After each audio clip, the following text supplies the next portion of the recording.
fire fall. Come shake the ground with the sound of revival. Let heaven roar and fire fall. Come shake the ground with the sound of revival. Let heaven roar and fire fall. Come shake the ground with the sound of revival. Our God's not dead, he's surely alive. He's living on the inside, roaring like a lion. God's not dead, he's surely alive. He's living on the inside, roaring like a lion.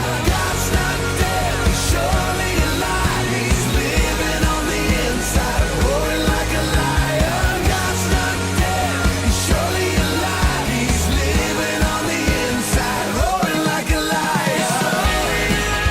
He's roaring like a lion. He's roaring like a lion. He's roaring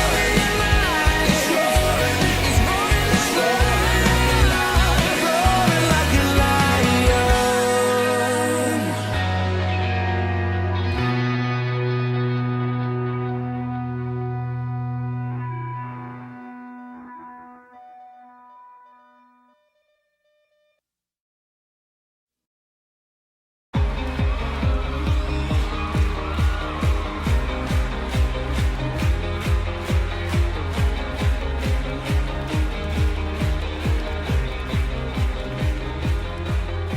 At break of day, in hope we rise, we speak your name. And good morning and welcome to the King's Report this morning, Thursday, June 8th, 2017, 8th year of Chungi, 5th month, 14th day by the heavenly calendar. I'm your host, Hyung Shao Moon, the second king of Chunigu. Let's go first to Tim, the agent elder, for our AccuWeather forecast. Tim. Good morning. It's 45 degrees at Chunigo this morning. Kind of a foggy, cloudy morning. Can't really see the sky, although it's beginning to turn light. Yesterday we finally got some sunshine late in the afternoon, and that took the temperature up a couple degrees higher than was forecast. And that warming trend is going to continue for the next several days. 75 today, 77 tomorrow, 86 the next day, 90 the next day after that, Oh my 91 on Monday, Tuesday 90, Wednesday 90. So we had a couple days of summer in April, and summer is back for the next 4, 5, 6 days. After that, it gets down to normal again. Let's see, tomorrow maybe some thunderstorms, but other than that, there's not much change of rain, not much chance of rain for the next several days. Oh my gosh. 90. Well, there's that's horrible news. That's very painful news to hear. But maybe it's time to get the lotus flowers and the lilies. Now God is saying, okay, now the weather's warm enough for the lotus and lilies. You know, God has blessed us with great weather for the last Yes. couple of days. It's been nice and cool and overcast, which is really good for replanting. And we had, as you saw in our medicinal waterfall, the replanting has begun. And I had to turn off the hose because we're replacing the water because the ammonia level. They were shocked. People were shocked that we had 40 fish in there within a span of like 10 days or something like that. They're like, what? And I was wondering why the fish were jumping out. It's the ammonia level. So we put in the bacteria, healthy bacteria, put in stuff to help them. And then also we're reducing the water, taking out the ammonia water and putting in new water. The only problem with that is it almost shuts off all the water in the house. You can't shower. There's a little trickle coming out of the shower. I turned it off last night. You gotta tell Greg to turn it back on. I did turn it off last night and I forgot to turn it back on. The hose. The fish come first.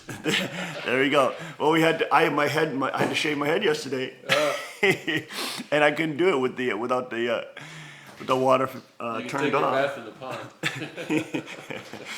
But the fish do need more oxygenated water and less ammonia. They actually produce ammonia from their gills. Did you know that their gills? I didn't know that. And of course, their urine and feces, but from their gills. Isn't that incredible? It's basically a combination of carbon dioxide and nitrogen, I believe. And but in any case, there goes the queen saving the fish. Yes, she went to save the fish. There you go, folks. Let's go to our Rima this morning, and we are in John chapter 15, verse 26. It is the last part of the verse chapter, called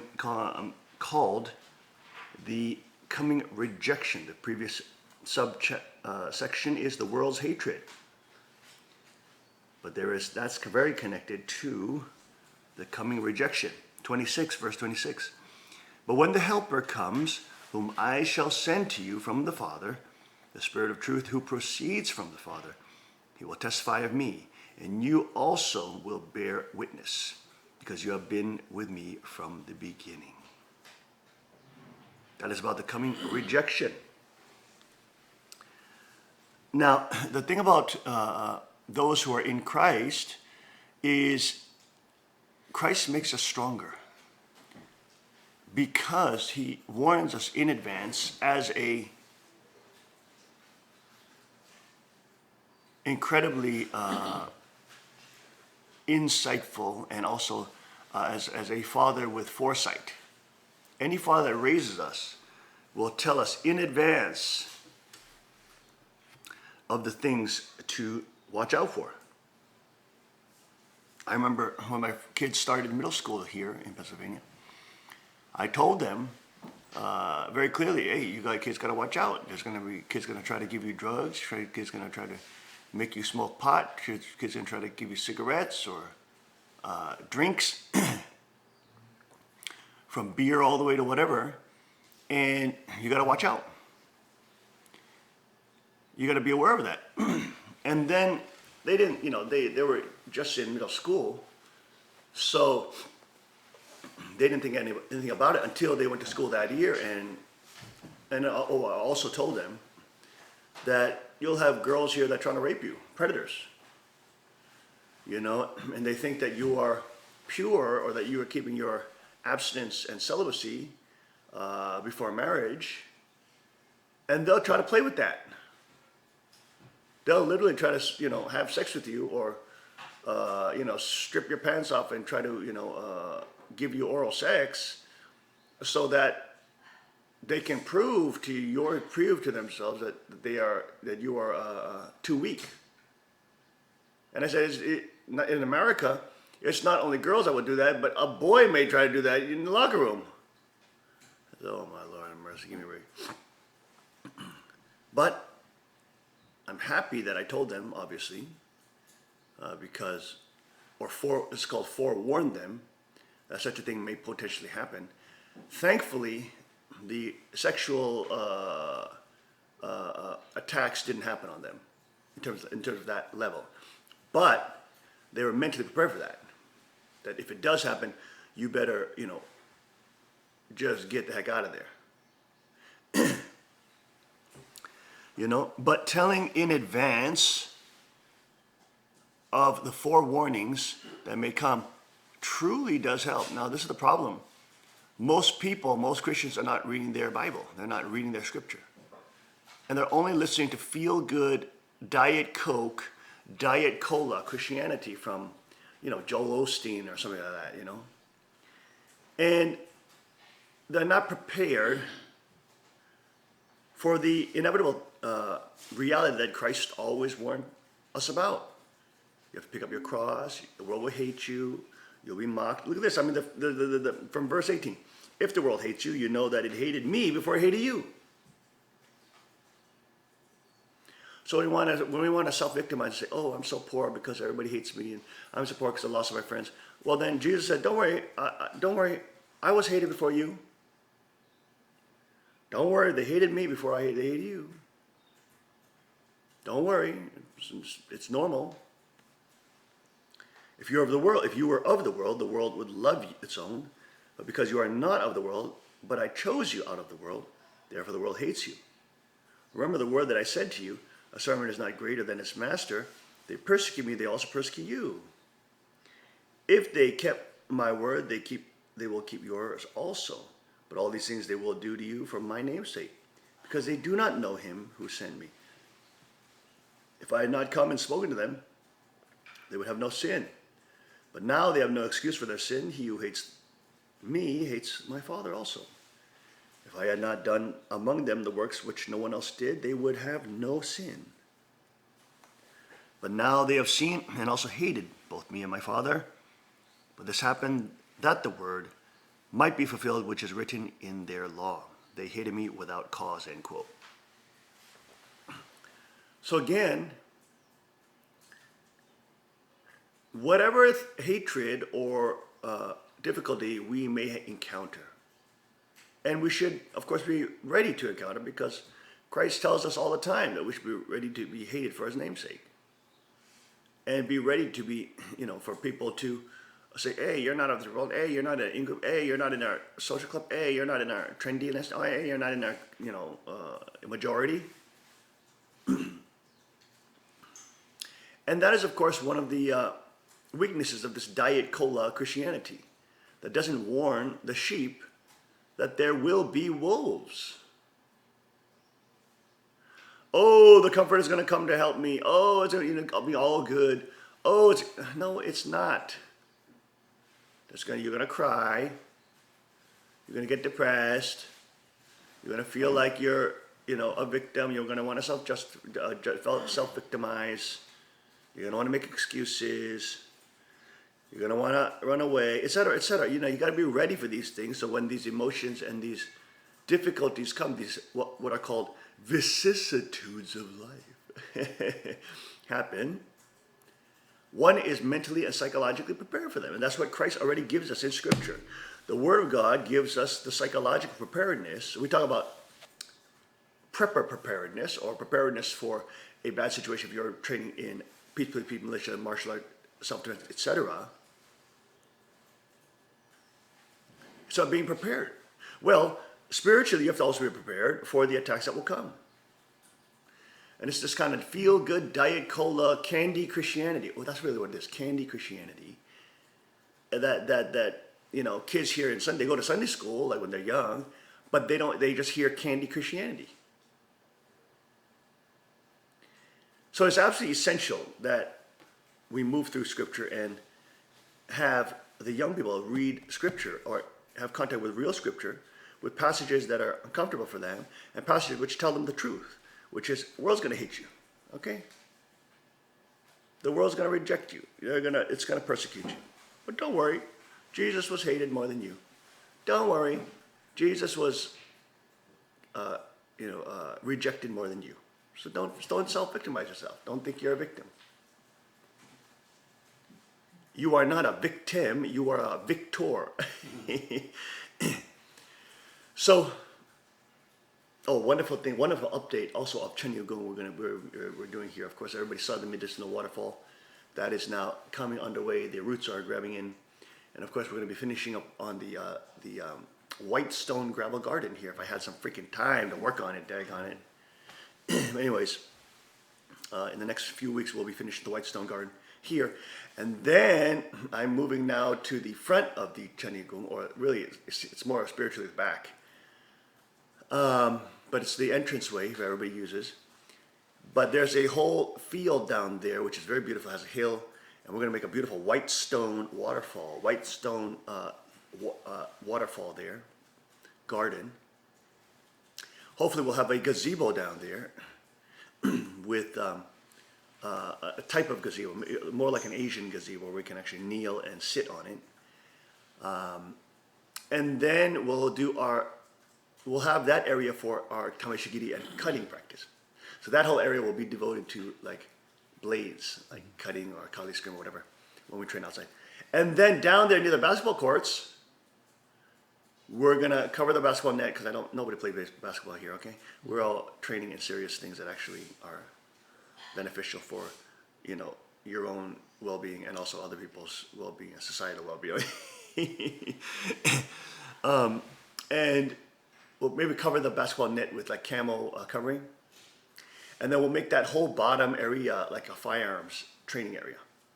Not with real bullets, but we can train with paintballs down there in different firearms positions, things like that. And I was explaining to the kids, I said, look, I really don't like going to the range and just doing this practice shooting where you're just going, okay, now in my isosceles stance. Okay, boom, boom, boom, boom.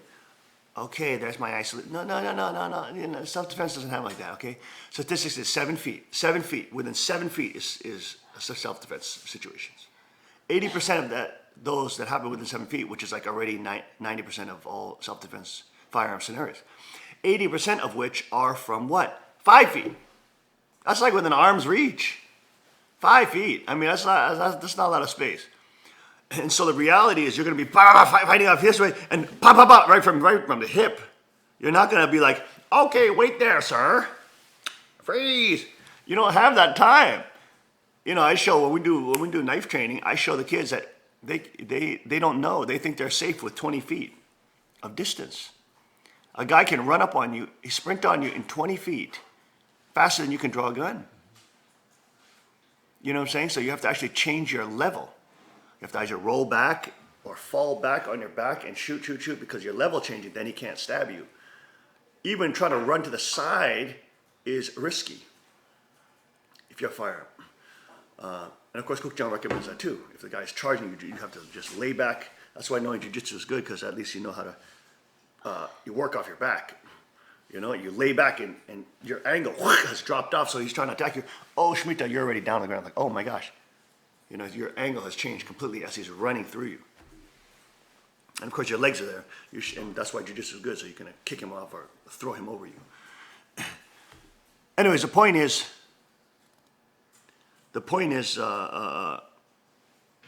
yeah, so that whole basketball area will create into a firearms training area. Not live bullets, obviously, because this is a,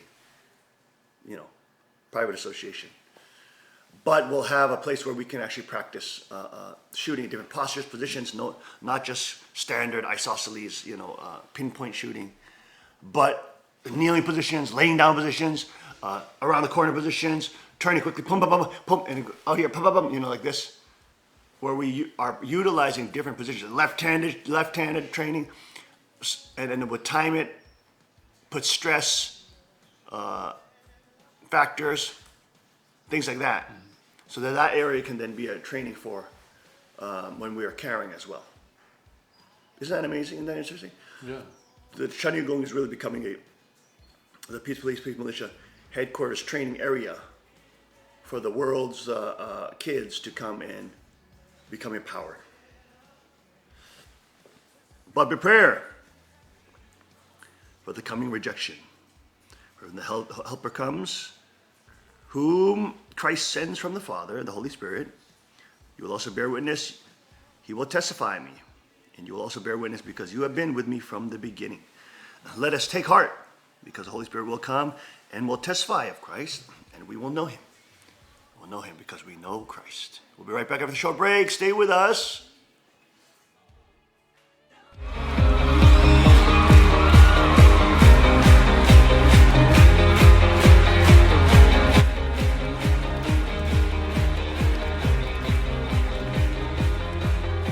At break of day, in hope we rise, we speak your name.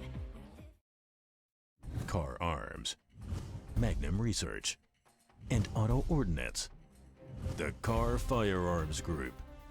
With a diverse product line that blends American craftsmanship with cutting-edge technology. It's no secret why gun enthusiasts choose Car Firearms Group. From the Desert Eagle and Baby Desert Eagle made famous by Hollywood. The history of the 1911 and the Tommy gun. To the best in compact concealed carry. Car Firearms Group is not only the first name in personal defense, it's a name that has earned the respect of gun enthusiasts around the world. Concealment, innovative technology, value, accuracy, and history. Car Firearms Group. Made in the USA. Visit car.com today. Car Arms, Magnum Research, and Auto Ordnance. The Car Firearms Group. With a diverse product line that blends American craftsmanship with cutting-edge technology. It's no secret why gun enthusiasts choose Car Firearms Group.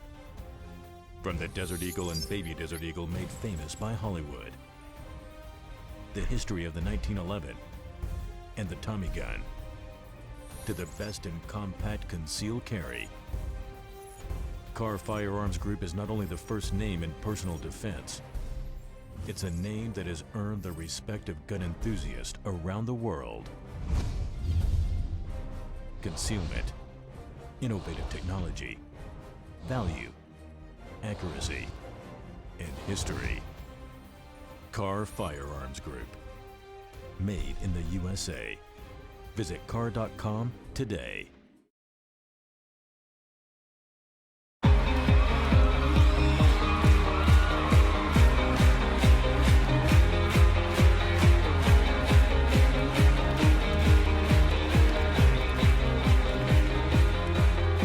At break of day, in hope we rise. We speak your name.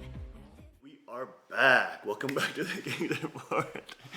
I'm your host, Hyungjin Sean Moon, the second king of Cheongguk. Let's now go to Mrs. Kong for our special K moment in the morning. Tim. Mrs. Kong is reading this morning from the book of Jeremiah in the Old Testament, chapter 29, verse 13. And ye shall seek me and find me when ye shall search for me with all your heart. 예, 말씀하십시오. 안녕하십니까. Good morning, everyone. 오늘 여러분들에게 말씀드릴 내용은 난시에 대구에서 아버님께서 기도하셨던 그 모습에 대해서 말씀드리겠습니다. Today, I'd like to speak to you about the way Father prayed in the city of Daegu back in the time of a lot of difficulty in that city. 그때가 아마 1954년쯤 됐을 거예요. I think this was 1954. 대구 수성동이라는 데가 있습니다. There is a neighborhood in Daegu that's called 그때에 Susongdong. 아주 가난한 사람들이 살고 있는 그 방천 밑에 가난해도 보통으로 가난한 것이 아니고 제일 가난한 동리에 가난한 사람이 살고 있는 그 동리에 방을 하나 얻어서 옥시어머니랑 같이 있었습니다. This area of Daegu was a place where a lot of poor people lived, and even within that neighborhood, Mrs. Ok and I were, and Father I think also, were living in a room that was actually among the poorest, even in that poor area.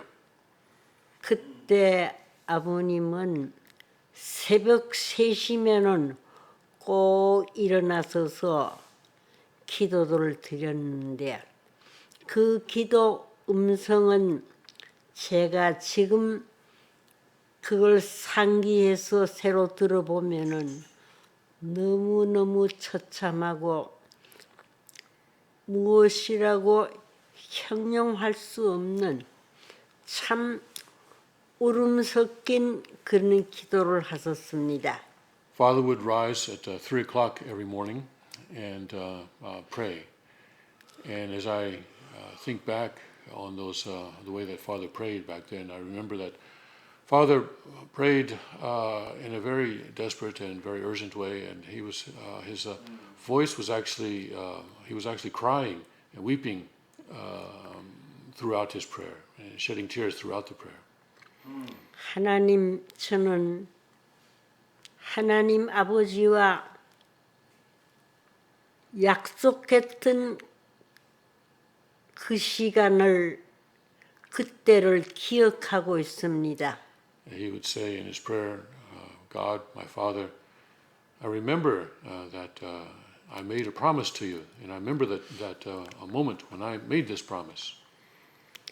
네, 그때까지는 하나님의 뜻을 꼭 다 이루어 드리겠습니다 하고 이렇게 약속을 했습니다마는 지금 아직 뜻을 이루어 드리기에는 너무도 요원한 시간이 걸릴 것으로 생각할 때에 하나님께 그저 죄송합니다. 언제까지 내가 뜻을 이루어 드린다고 약속했지만은 그렇게 못 되어 있는 거 너무너무 하나님 죄송합니다. 하나님 도와주셔야 하겠습니다. 한 울음 섞인 목소리로 기도를 하셨습니다. Father would say, God, I promised you that I would accomplish your will by a certain time, but it's taking longer than I had anticipated. And that time has come and passed, but I have not yet been able to accomplish your will, and I'm deeply sorry for that. And he would pray and he would weep as he would pray this way. 어려운 사람들이 사는 동리이지만은 우리도 아주 방 한 칸을 얻어가지고 지나는 형편이니까 뭐라고 형언할 수 없는 어려운 생활을 했습니다. This was a neighborhood that was where people lived there were poorer than the rest of the city. Even within that neighborhood, we had only one room, and we were all living in this single room. And so our situation was difficult beyond description. 이불 하나를 한쪽은 깔고 한쪽은 덮으시고 그런데 그 우시면서 기도하시는 목소리는 어떻게 보면 너무 처량하기도 하고 불쌍하기도 하고 어떻게 보면은 하나님이 정말로 살아계신다면은 이루어 주시지 않고는 견딜 수 없는 그런 입장에 처해 있었습니다. Father had just one blanket or one piece of bedding. There was no mattress, and so he would use half of the blanket as a mattress, and the other half as a cover, so it would sort of fold over him. And it was we were in such difficulty that really God understood the difficulty. He would be forced to take pity and to help us. 나는 지금도 아버님의 그때의 그 음성을 생각할 때마다 정말로 떠시면서 참 하나님을 절대적으로 전적으로 참 뭐라고 형언할 수 없으리만큼 하나님밖에는 의지할 수밖에 없는 그 상황에서 아버님을 기도하시는 데는 정말로 눈물을 많이 흘리시면서 기도하셨는데 그 기도 음성을 들을 때는 하나님은 아버님 편에서 꼭 들어주실 것이고 꼭 이루어 주실 것이라고 저는 그때 생각했던 것입니다. The situation was so desperate that really the only one that we could depend on, only that we could rely on, was God. And I remember Father's voice and the way that he prayed, and I really remember thinking then that Father was seeking after God with such desperation, such sincerity that truly God would have to help us in accomplishing His will. 아버님의 그 기도 음성을 회상할 때는 정말로 저도 그냥 보통 눈물이 아니고 뜨거운 눈물이 쏟아졌던 것입니다. At that time, I remember I also wept as I listened to Father pray, and those were very tearful times as we prayed then. 그때에 가시는 곳마다 어려운 사람들과 벗이되고 어려운 사람들의 죽었던 혼을 불러놓고 아버님은 기도하시면서 정말로 도움을 청했다고 저는 볼 수 있습니다. really, Father was praying for the spirit of people who were spiritually dead to be resurrected, to be given life again, so that God's will could be done.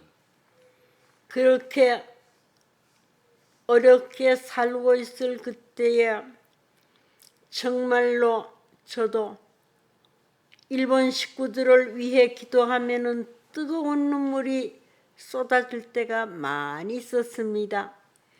And I would remember Father's prayer when I was praying for Japanese members later on, and I also wept a great deal for the Japanese members. 그래서 아버님께 한번 물어보았어요. 아버님, 한국 식구들을 위해 기도할 때는 이렇게 뜨거운 눈물은 쏟아지지 않습니다마는 일본 식구들을 위해 기도하면은 뜨거운 눈물이 쏟아집니다. 왜 그렇지요? 하고 물어보았던 것입니다. I asked Father once, Father, when I pray for the Korean members, I really don't cry so much, and tears don't come. But when I pray for the Japanese members, I shed a lot of tears. So why do you think that is? 그때의 아버님은 일본 식구는 신앙길을 가는데 자기가 없어. 오로지 제일 위주로 어디를 생각하느냐 하면은 뜻 위주로 살고 있고 뜻 위주로 생각을 하고 뜻 위주로 모든 것을 바치고 쏟고 있다고 말씀해 주셨습니다. And Father said that this is because when the Japanese members live their life of faith, they have no self. They're living according for the will and only for the will, and they do not think of themselves. 당장 먹을 것이 없는 그런 처지에 있었지만은 그래도 그네들은 참 정성 어린 심정으로 헌금은 빼놓지 않고 아주 꼬박꼬박 잘 해왔습니다. Sometimes the Japanese members, families would not have anything to eat for the next meal. But even in such times of difficulty, they would always come through with their donations. 자기는 못 먹고 헌누더기 옷을 입고 있으면서도 정말로 헌금은 정성스럽게 하는 것을 보고 저는 참 뜨거운 눈물을 흘릴 뿐만 아니라 일본의 장례는 앞으로 참 좋은 길이 열리워질 수 있을 거라는 그런 생각을 했습니다. When I was in Japan, I saw how Japanese would sacrifice their own meals and also would wear old clothing, but so that they could devote more their funds for donations to the church and for the Providence.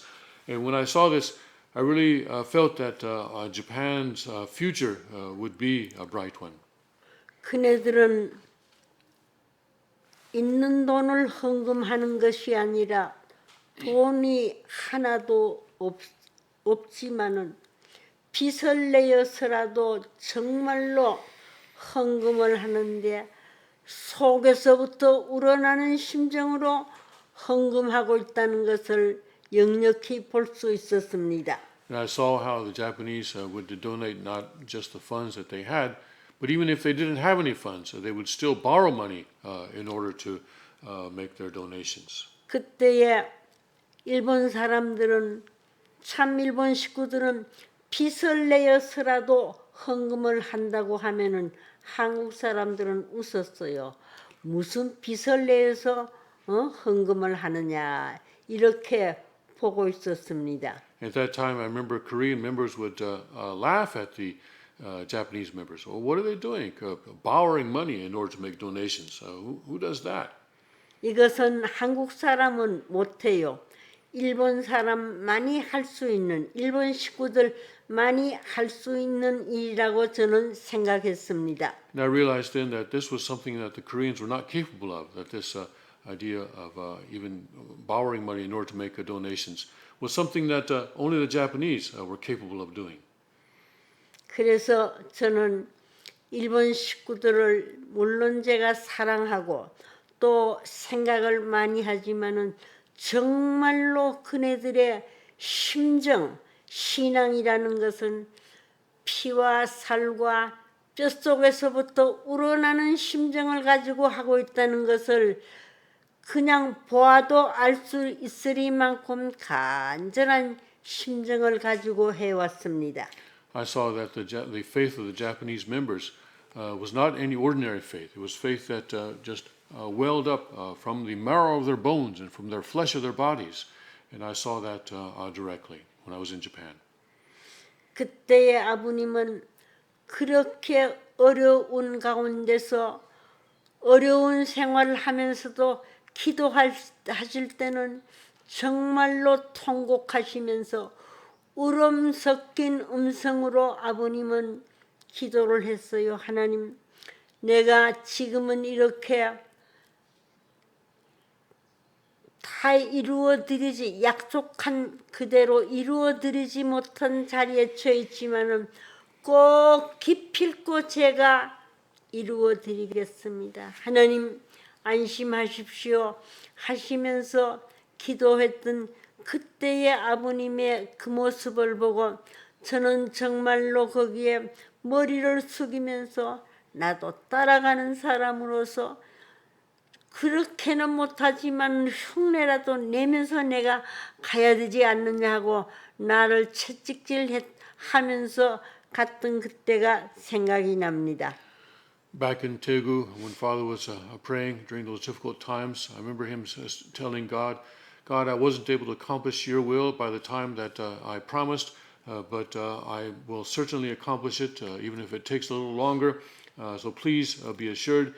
And he would shed many tears. He would really weep and cry as he was praying this way. And as I listened to him, I thought to myself, even if I cannot reach Father's standard, I still, as one who is following him, still, at least I can just pretend to try, pretend to at least to do the same thing that Father is doing in order to help him to accomplish.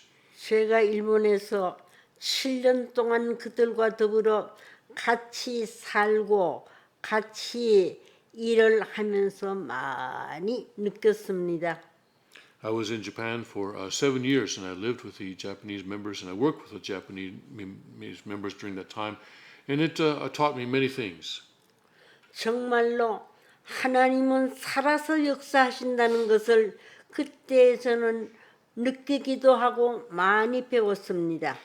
I saw then that that God is truly alive and that He is active in the world. I could feel that and also experienced it many times during those 7 years in Japan.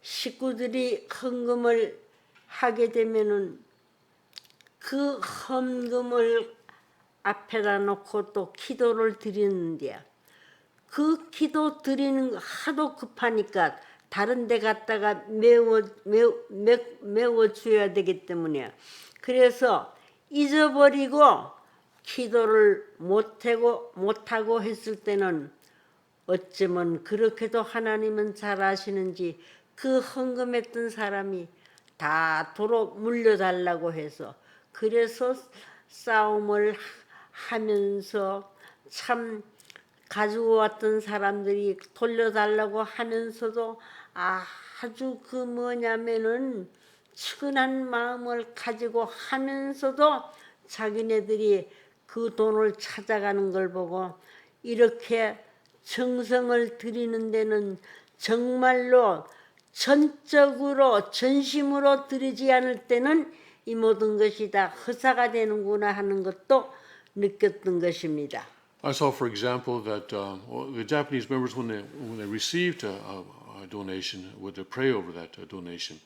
But sometimes they were too busy to do that, and they would just receive the donation, and they would either forget or they were too busy to pray. And in such a situation, the person who gave that donation would come back and request for it back. And I saw then that really, if we don't offer sincerity and dedication with a full sincerity, that everything that we do, the blessings that we receive, eventually turn to nothing. 그때의 아버님은 정말로 말씀하실 때마다 언제나 통곡하시면서 말씀하시고 기도하실 때마다 울음 섞인 심정으로서 그 기도 내용을 듣는 사람들이 그냥 들을 수 없으리만큼 아버님은 통곡하시면서 기도하셨던 것입니다. In Telugu, when Father spoke, he would also shed many tears, and the people listening to him would also be moved to tears. 아버님은 말씀하셨어요. 너희들은 고생을 하여도 굶주려도 아는 길을 가고 있어. 그렇지만은 나는 정말로 이 뜻을 이루어 놓기 위해서 이 길을 걷는데 어떻게 걸어왔느냐 하면은 아무 길도 보이지 않는데 내가 이 길을 헤치면서 찾으면서 걸어왔던 그 길에는 하나님만이 아실 수 있는 그 내용이 숨어져 있다고 아버님은 말씀하셨습니다. Father would say, although you are going a difficult path, still it's a path that you can see before you. But when I began this path and when I have come this path, I was walking a path that didn't exist. I had to pioneer everything, and only God knows how I was able to find this path. 너희들은 내가 가르쳐 주었기 때문에 참 아버님도 천국도 지옥도 미래도 알고 있지. 그러나 나는 없는 길을 헤치고 내가 왔으니 너희들보다 내가 얼마나 더 불쌍하냐고 하시면서 우실 때가 많았습니다. He would say, I have taught you, and so you know about true Father, you know about God, you know about heaven, you know about hell, you know about the future. But I am walking this path, a path that doesn't exist before me. I have to cut this, I have to develop this path, I have to cut it out. So I am in a much more difficult position than you. And he would say this in tears. 그러면서 아버님은 1961년도로 제가 적어둔 게 그때가 돼 있어요. 나는 1961년도인데 지금도 나는 불쌍해. 그렇기 때문에 오늘 내가 너희들에게 많은 것을 보여주고 알려주고 또 가르쳐 주는데 너희들은 정말로 역사적인 선봉자가 되고 선각자가 되지 않으면 아니 된다고 말씀하셨어요. In my notes, I noted that Father was speaking in 1961, and Father said that even though it's 1961, I'm still in this kind of a position. But this path is being opened up for you, so you must follow this path, and you must become a victorious people. 너희들은 정말로 이 시대적인 책임자가 되어야 할 자가 누구냐 하면은 아는 사람이 이 길을 가는 거지 모르니까 갈 수 없는 건데 내가 그만큼 가르쳐주고 알려줬으니까 너희들이 이 시대적인 책임자로서의 책임을 다할 수 있는 자리에 처해 줄 수 없겠느냐 하는 간절한 부탁을 하셨던 일도 있었던 것입니다. He would say to us, you must become people who can take responsibility for this age. People who don't know this path, that cannot go it. But I have shown you this path, and I have taught you this path.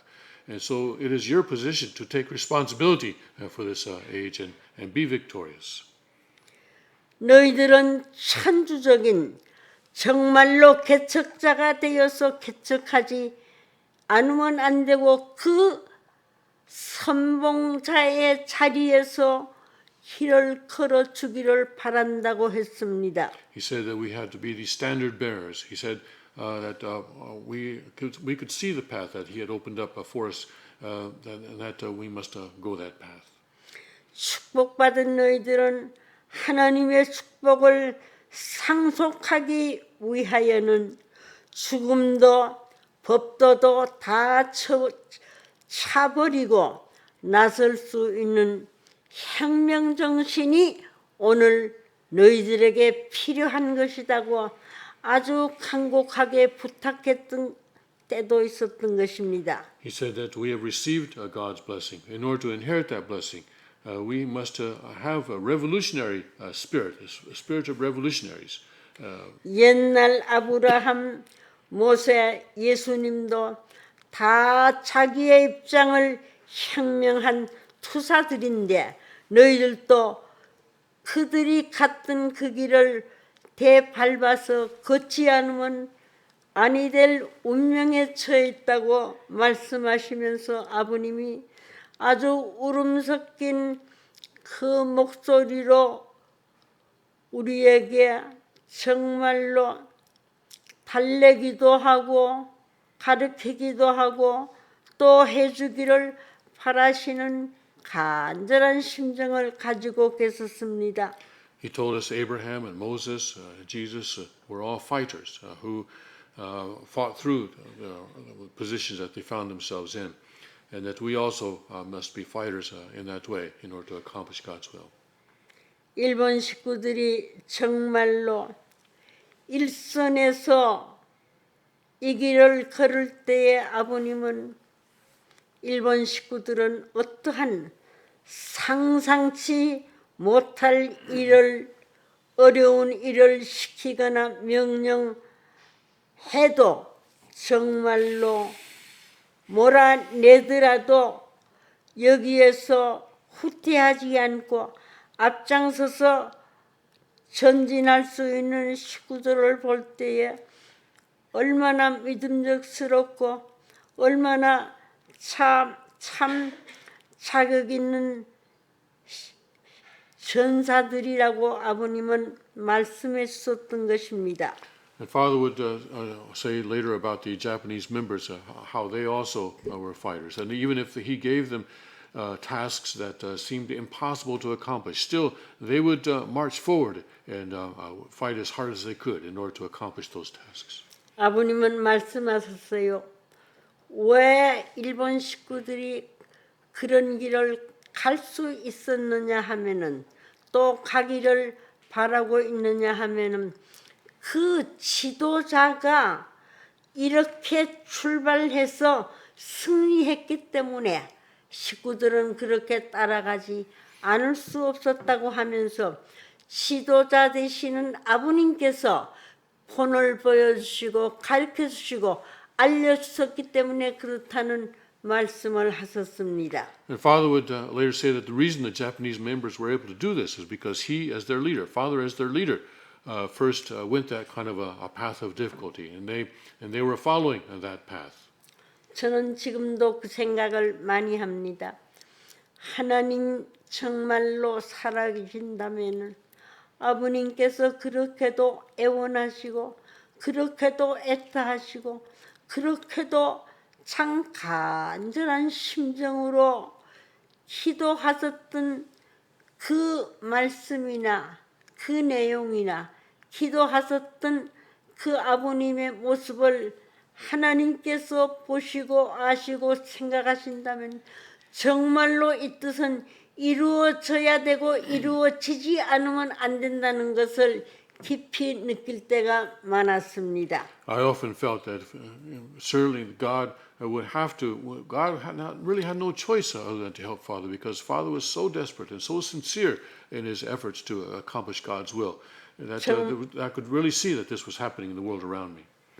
정말로 우리가 아버님이 말씀한 그대로 역사적인 선봉자 선각자가 되며 또 오늘 이 시대적인 책임을 진 책임자로서 나타나기에 부족함이 없는 우리를 만들어 놓기 위해서 얼마나 아버님은 가슴 조이시면서 바라보시고 오셨지만은 우리는 정말로 아버님이 바라시는 그 한에 그 원에 거기에 우리가 이루어드리지 못한 입장에 처해 있다는 것을 저는 100번 느낄 때가 많이 있습니다.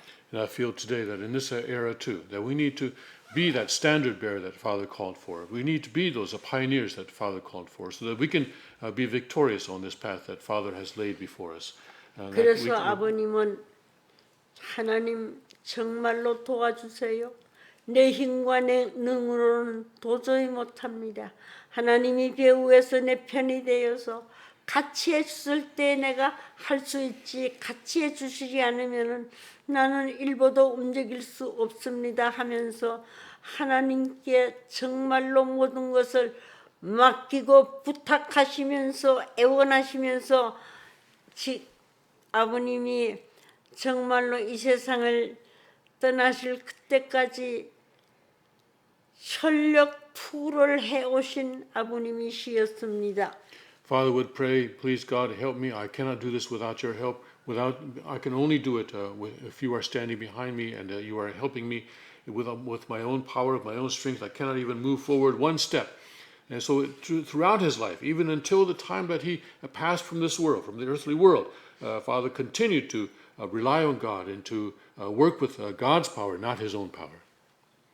아버님께서 이 원리 원본을 집필하실 때에 1951년 5월 11일에 시작을 해서 1952년 5월 10일에 완결하셨습니다. When Father was writing with his own hand the Worldly Wonbon, the original text of the principle, he began on May 11th, 1951, and he finished it on May 10th of 1952. 그래서 그때 원리 원본 쓰시면서 옆에 김은필 선생은 있었겠습니다마는 또 누가 있었는지 모르지만은 아버님은 그때 말씀이 식구들이 옆에서 연필을 깎아대기 바쁘게 내가 아주 속기해서 써낸 것이다. 딱 1년 걸렸더라고요. And Father would later told me that when he was writing that with his own hand, Mr. Wonpil Kim was with him by his side. I don't know who else might have been with him. But Father said that he wrote that book so quickly that the members sitting beside him were very busy sharpening the pencils for him to use. 원리 원본을 쓰시는 동안 참 많이 웃었답니다. 우시면서 또 어떤 장면에는 찬송하시고 또 우시면서 기도하시고 또 그 다음에 기록 제1권부터 기록 제5권으로 나누어서 쓰셨는데 원리 원본은 총 690쪽에 달하는 것입니다. As Father was writing, he shed many tears. Sometimes he would sing songs of praises. Sometimes he would pray. And he wrote the Worldly Wonbon in 5 volumes, a total of 690 pages.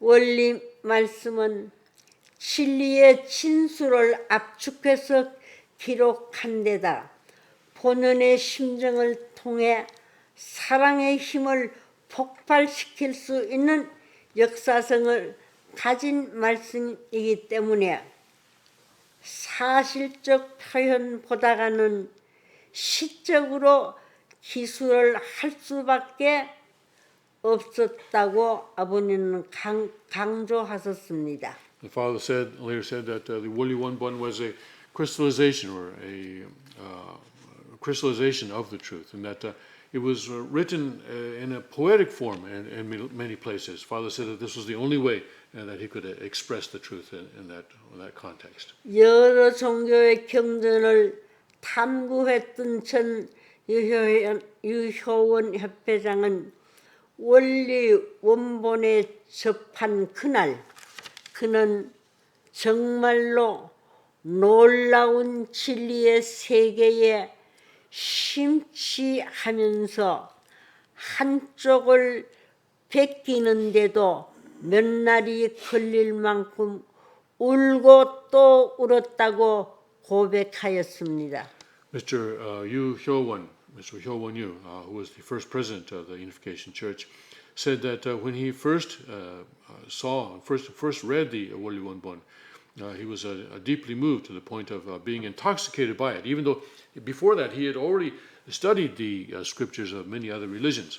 and he said that he tried to copy the Woli Wonbon, but even it took him days just to copy one page because he would shed so many tears as he was copying.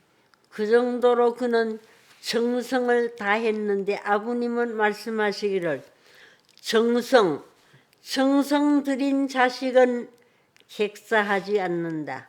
무엇이나 정성 들인 곳엔 사탄의 침범이 있을 수 없고 침범할 수 없다고 말씀하시면서 자기 스스로 정성 들인 곳에는 하나님이 함께 하시고 계신다고 말씀했습니다. And Father said that, and then, so Mr. Yu offered that much sincerity and dedication as he was in context with the Woli Wonbon. And Father said that the child who offers this kind of sincerity and dedication will certainly never die far away from home, and that this kind of sincerity and dedication will always be rewarded for that child.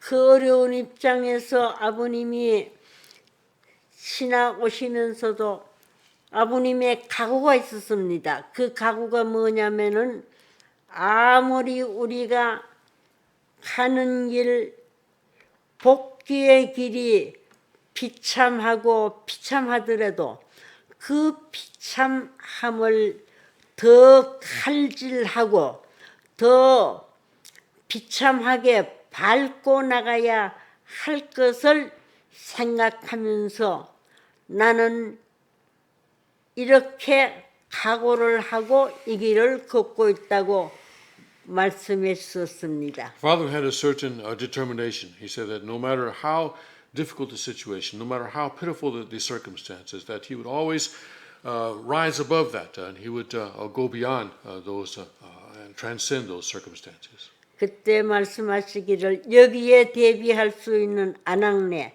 즉 여자가 참 내게는 필요하다.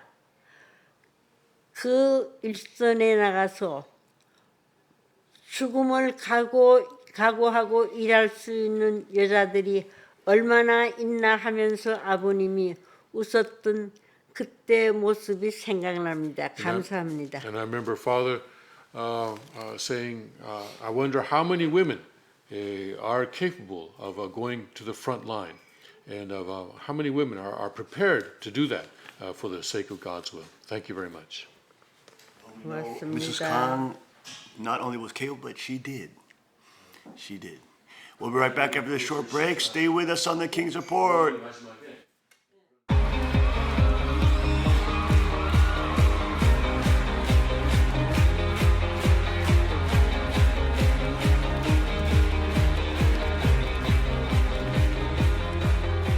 At break of day, in hope we rise, we speak your name.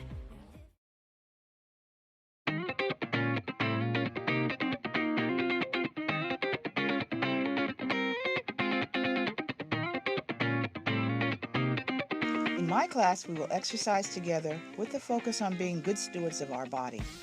We'll begin each session with the reading of Scripture and connecting it to the goal of that particular class. Centered on Christ, we will work on strengthening our body to be a healthy container for the Spirit to reside. God's children were meant to hold a loving authority over the entire created world, both physical and spiritual. This class will present basic zoology, the study of animals, both wild and domestic, and the recognition of mammal, reptile, bird, and fish species. We'll also take several Saturday outings into local forests, fishing trips, small game hunting, and field trips to area zoos, wildlife rescues, stables, and kennels. The goal is to familiarize and gain an appreciation for God's creatures and share in the heart of our true Father who loved nature. In my class, we will challenge ourselves to evangelize and win the lost to Christ. By studying the book The Way of the Master by Ray Comfort, we will equip ourselves with the spiritual tools necessary to win souls to Christ and to the three kingship providence. I hope this class will produce sanctuary evangelists who will stand in full authority as kings and queens of Chanoguk. We will have action goals every week and accountability partners who will encourage each other to pray, witness, and seed new ministries. This class is for those who have a burden for the lost and a burning desire to share the faith. このクラスは聖書を通読することで霊的に神様と誠のお父様に出会うことを目的としています。三大王権の主管下で年代順に並べ替えた通読表を使って聖書を読み進めていきます。クラスでは聖書の基本知識を確認し、それぞれの恩恵を共に共有し、自由にディスカッションをしてクリスチャンとしての意識を高めていきます。聖書初心者、クリスチャン出身者、そしてファミリー参加者などバラエティに富んだ方々の参加を歓迎します。Who do you say I am? Uttered by Jesus Christ, this profound question has presented the age-old challenge to believers, skeptics, scholars, and rulers. In attempting to answer this question, the true Jesus goes straight to the unimpeachable source, the books of Matthew, Mark, Luke, and John. We will come face to face with the Son of God, whose sublime teachings, miraculous actions, and divine essence leap off every page and into our hearts. In this book, David Limbaugh, brother of Rush Limbaugh, examines the four gospel stories to more deeply understand the unique nature of the man who was both fully human and fully divine. My class is open to those who are new Bible readers, as well as longtime believers. I am looking forward to going on this exciting journey together with you. イエス様は本当にメシアなのでしょうか？それとも嘘つきの大工なのでしょうか？このクラスでは日本語版神か大工かを読み、イエス様に関するディスカッションを通してイエス様に対する理解を深め、キリストとの関係を築いていくことを目的としています。このクラスは二世紀青少年のためのクラスです。 Welcome to Preparedness Peace. The unique value of this course is that it focuses on our relationships with God and Christ while presenting practical strategies for basic disaster preparedness. Biblically based, you will build according to the Lord's plans and purpose within the context of the kingdom community. This course information will change your life. Join hundreds of other families who now walk in peace because they are adequately prepared. In this class, we will watch and discuss the DVD series Love and Respect by Emerson Eggerichs. We will share our joy and struggles in the blessed marriages and what is the meaning of having a marriage from God's perspective. As expressed in Ephesians 5:33, husbands need respect, wives need love. All sisters are wholeheartedly welcome. 私のクラスでは、天一国憲法の理解を基本的な理解を深めていこうと思っております。そのために、ヒョンジー様の御言葉やクッチン様の御言葉を、経典にしてまいります。そして、また、合衆国憲法、アメリカ合衆国憲法を使ってまいります。さらにもう一つの大きな目的は、このクラスを通して、天一国憲法の良さ、天一国憲法の素晴らしさを人に伝えることができるような風にしてまいりたいと思います。God speaks to us, offering His guidance and love every day. But how often are we able to hear His voice? The purpose of this class is to encourage you to develop a deeper relationship with God, feel His presence, and learn to tune into His voice. Jesus said, "My sheep hear my voice," promising that we would hear Him clearly. In this class, we will learn the importance of developing the habit of setting aside regular time for fellowship with the Lord and to develop special sensitivity to the many ways He speaks to us. We will also experience the two-way journaling prayer by following the 4 keys to hear God's voice, based on Habakkuk 2:1-2. 日本語版の神か大工かを読んでディスカッションをしながらイエス様と聖書について勉強することで自分の信仰とキリスト、メシアとの関係を見つめ直していくことが目的です。このクラスでイエス様のことを深く知れば知るほど誠のお父様のことをより深く知ることができることでしょう。深く知ることができることでしょう。In this class, we'll provide a primer on the Constitution of the United States of Chunilguk. We will read through the Constitution paragraph by paragraph and acquire a basic understanding of that meaning. There will be a time for discussion, but the primary emphasis will be on covering the entire document during the 12-week period.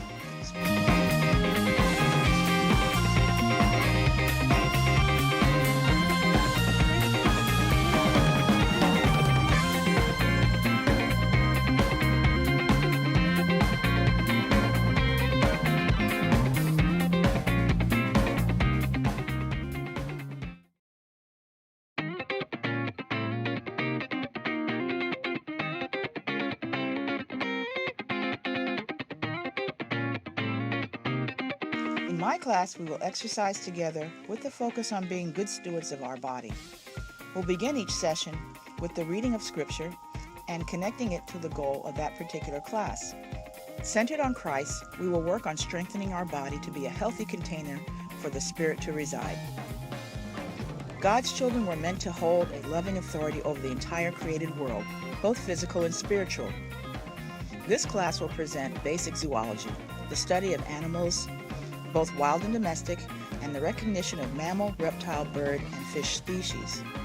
We'll also take several Saturday outings into local forests, fishing trips, small game hunting, and field trips to area zoos, wildlife rescues, stables, and kennels. The goal is to familiarize and gain an appreciation for God's creatures and share in the heart of our true Father who loved nature. In my class, we will challenge ourselves to evangelize and win the lost to Christ. By studying the book The Way of the Master by Ray Comfort, we will equip ourselves with the spiritual tools necessary to win souls to Christ and to the three kingship providence. I hope this class will produce sanctuary evangelists who will stand in full authority as kings and queens of Chanoguk. We will have action goals every week and accountability partners who will encourage each other to pray, witness, and seed new ministries. This class is for those who have a burden for the lost and a burning desire to share the faith. このクラスは聖書を通読することで霊的に神様と誠のお父様に出会うことを目的としています。三大王権の主管下で年代順に並べ替えた通読表を使って聖書を読み進めていきます。クラスでは聖書の基本知識を確認し、それぞれの恩恵を共に共有し、自由にディスカッションをしてクリスチャンとしての意識を高めていきます。聖書初心者、クリスチャン出身者、そしてファミリー参加者などバラエティに富んだ方々の参加を歓迎します。Who do you say I am? Uttered by Jesus Christ, this profound question has presented the age-old challenge to believers, skeptics, scholars, and rulers. In attempting to answer this question, the true Jesus goes straight to the unimpeachable source, the books of Matthew,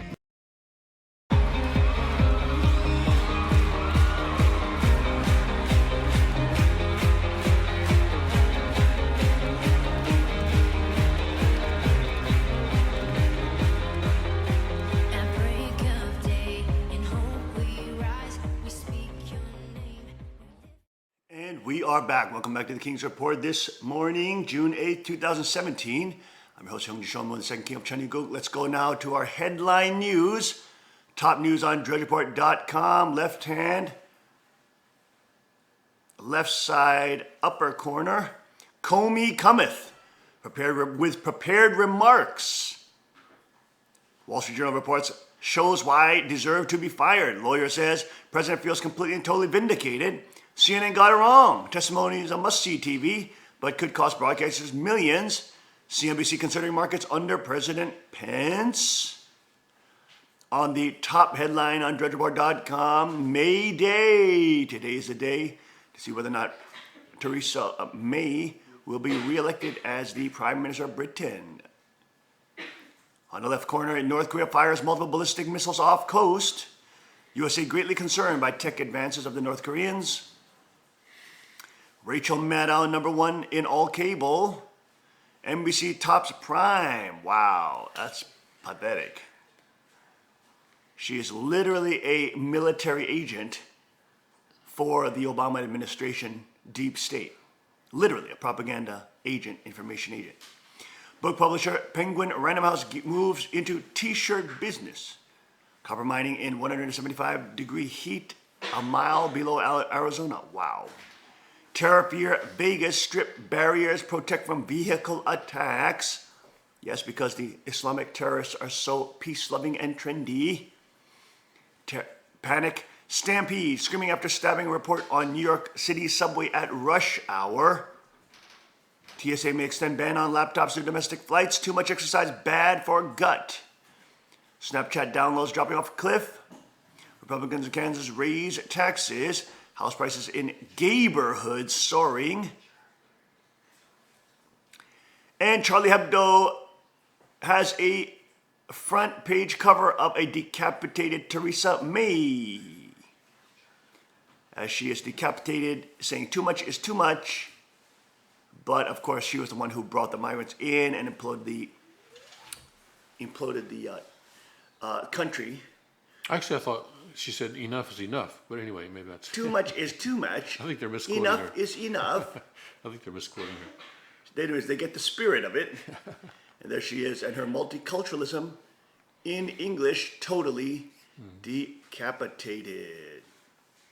It's interesting because the globalists and the centralists, the main central bankers, etc., that push the UN agenda, really run and own the UN, they have, by design, kept the third world countries poor. Yes. They have, by design, stripped them of their own resources by acquiring all their land assets, by using them as collateral as they lend them money, stealing their money, resources, putting in horrifying central banker lobbyists as the presidents and rulers of those nations. I mean, completely destroying them via economic warfare. Then they're destabilized. They're so impoverished that they want to move, they want to get out of there, and they want to do economic migration, which is, of course, happening in Europe, and they're calling it a migrant refugee crisis. Meanwhile, the pictures and videos of them show that they're not migrants, or they're in some kind of refugee crisis. Many of them military-age men, 80% plus, 25 years old, and from very radical areas. But they're going there for migrant support, migrant economic migration, which is very different from refugee migration. And of course, you have the same banker-run politicians in the European world, which are to, be the operatives in those nations to allow for the mass migration of these economic migrants from depressed areas caused by the same bankers. And all the years, they're literally looking at a map on the world saying, yes, let's move people here. Keep these nations poor so we can destabilize these nations that are going too rich. Oh, I don't like these countries because these countries are too Christian in nature. Let's start imploding them. I mean, these people literally look at a map at Bilderberg Group and they can literally decide what to do with the world. That's in terms of the levers of power. You can see how demonic their power is. That's why Chinese must come. Sovereignty must be returned back to the owners of the actual world, who are to have dominion over creation. Not to these demonic archangels, which rule over us and mandate what the entire world must do by the stupid UN and the Council on Foreign Relations and the Bilderberg Group, which was never even covered on the mainstream media news and is literally bigger than G7, G20. It's a ginormous event with prime ministers, with the world's top billionaires, trillionaires, the top central bankers. I mean, you name it. It's the who's who of the top world powers. And it's not even covered on the news because it's secret and the media organizations cover it up. It's ridiculous. There you go. But Hebdo is on head row. ISIS says Manchester attack a sneak preview of what's to come. More attacks for Europe. More rapes for Europe. I'm just so sick. It's so disgusting. I mean, Sweden is like literally Stockholm syndrome, where they literally fall in love with their abuser and serve their abuser. I mean, it's like women who have been cuckolded to their abusers, and they literally believe that the terrorists that have hijacked and kidnapped them are the good guys, and then they start, having oral sex with them, and then having sex with them, thinking that they're loving the guys who are actually kidnapped them. This happens, by the way, in Stockholm syndrome. People who have been kidnapped, or about a period of about a month to 3 months, their psychology is so twisted that they start believing the actual rapists and the kidnappers.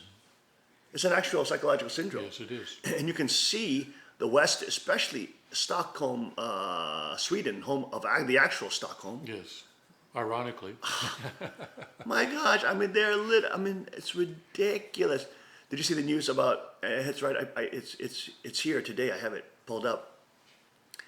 But a clinic in Sweden is now refusing to treat rape victims. Why? Because now they have to treat the perpetrators of rape, the migrants, radical Islamic terrorist migrants. They now have to treat them psychologically, so they're no longer going to treat women who are actually raped. I mean, this is ridiculous. You know what I'm saying? They're treating the abuser. It's like it's Sweden is beyond the point of no return. It's going to become an Islamic country. They are literally a psychologically deranged country. It is outrageous. Feds say 100 girls may have had their genitals cut off in Michigan. Melania set to make DC move next week. Cosby rape trial jury hears actor trying to buy accuser off. Court rules against gay man who sued Catholic Church for firing him. DiCaprio diplomacy. There's DiCaprio meeting with the president of Mexico, Pena. Look at these idiot celebrities. I mean, these pathetic idiots. The left. He wants to help the endangered porpoise. The endangered porpoise. You know, and they're starting to move more and more into politics. They're now starting to think, you know, as their Hollywood careers diminish, they use their political clout to actually start running for politics. I mean, this is a talk with Tom Hanks and The Rock already starting to maybe play with the idea that they may run for office. And the left, of course, loves that. Yeah, this is the the misunderstanding that celebrities have. They think that if they can act well, then they can also translate that popularity of themselves as an actor into popularity as a politician. They say, "Hey, Reagan did it, so why not me?" Why not me? And of course, Michael Moore and these leftist lunatics want them for their cult leader, their little deities that they can parade around from Mount Olympus, can descend down from the Hollywood hills and drive up to Washington in their Mercedes Benzes. Celeb signs agreement with Mexican President Carlos Slim to help endangered porpoise. Of course, one of the most pressing concerns of the day, the endangered porpoise. Yes, of course, because of global warming. There you go. Guantanamo detainee sues creator of CIA's tactics. Uber executive fired after sharing rape victim's medical record. Nude sunbathers say perverts on yacht use drone to peep on them while you're laying on the beach naked, you dumb idiots. How about not lay on the freaking beach with your dang booty and breasts hanging out, you stupid girls? They're probably boys too, but you idiots. I mean, give me a break. What do you mean people are peeping on you? You're freaking laying on the beach freaking nude. I mean, what the hell do you expect? I mean, do they expect people to not look at them if they're laying nude on the beach? I mean, they're so stupid. Why the hell are you laying nude on the beach? Cover up your damn body. Jeez, is that too hard of a concept to understand? I mean, these people are so stupid. Oh my goodness, give me a break. Studio 54 founder Ian Schrager still knows how to throw a party. Turns populous with luxury for all hotel. Sun rises on May. Don't Chuck Britain in the Corbyn. Final opinion polls differ on size of conservative lead. Scientists defy Einstein. Use relativity to measure stars' mass. Freaky Facebook plan to spy via smartphone cams. Oh man, we gotta show that. That's ridiculous. Musk magic wearing thin. Elon Musk magic good because he receives $400 million from the stupid federal government and not able to make money with that. These people are such fakes. They're not real. They're so fake. They're parading around Harvard, MIT, and Princeton and Yale as if they're the trend makers and they're the successful entrepreneurs of the world. They're receiving tons of federal money. They're total frauds. I mean, it's just so unbelievable.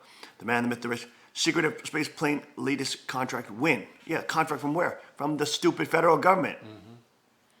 California, endless winter. 8 feet of snow still on the ground in June. And they, of course, said there's global warming. Yes, that would explain the 8 feet of snow on the mountain in California, right? Solar activity lowest in 100 years, and scientists find oldest known specimens of human species. Morocco Garden of Eden. There you go. Those are the headlines on thedrudgereport.com. Tim, let's go to you for that article. What was that article you wanted to cover?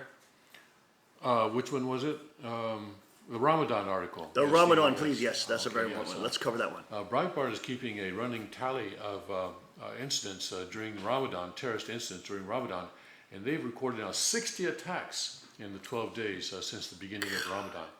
Let's go And it has through nothing this. to do with Islam, Oh, no, of course not. It's the Baptists and the Presbyterians. because they celebrate Ramadan. I know that as a former Methodist. Fasting is feasting.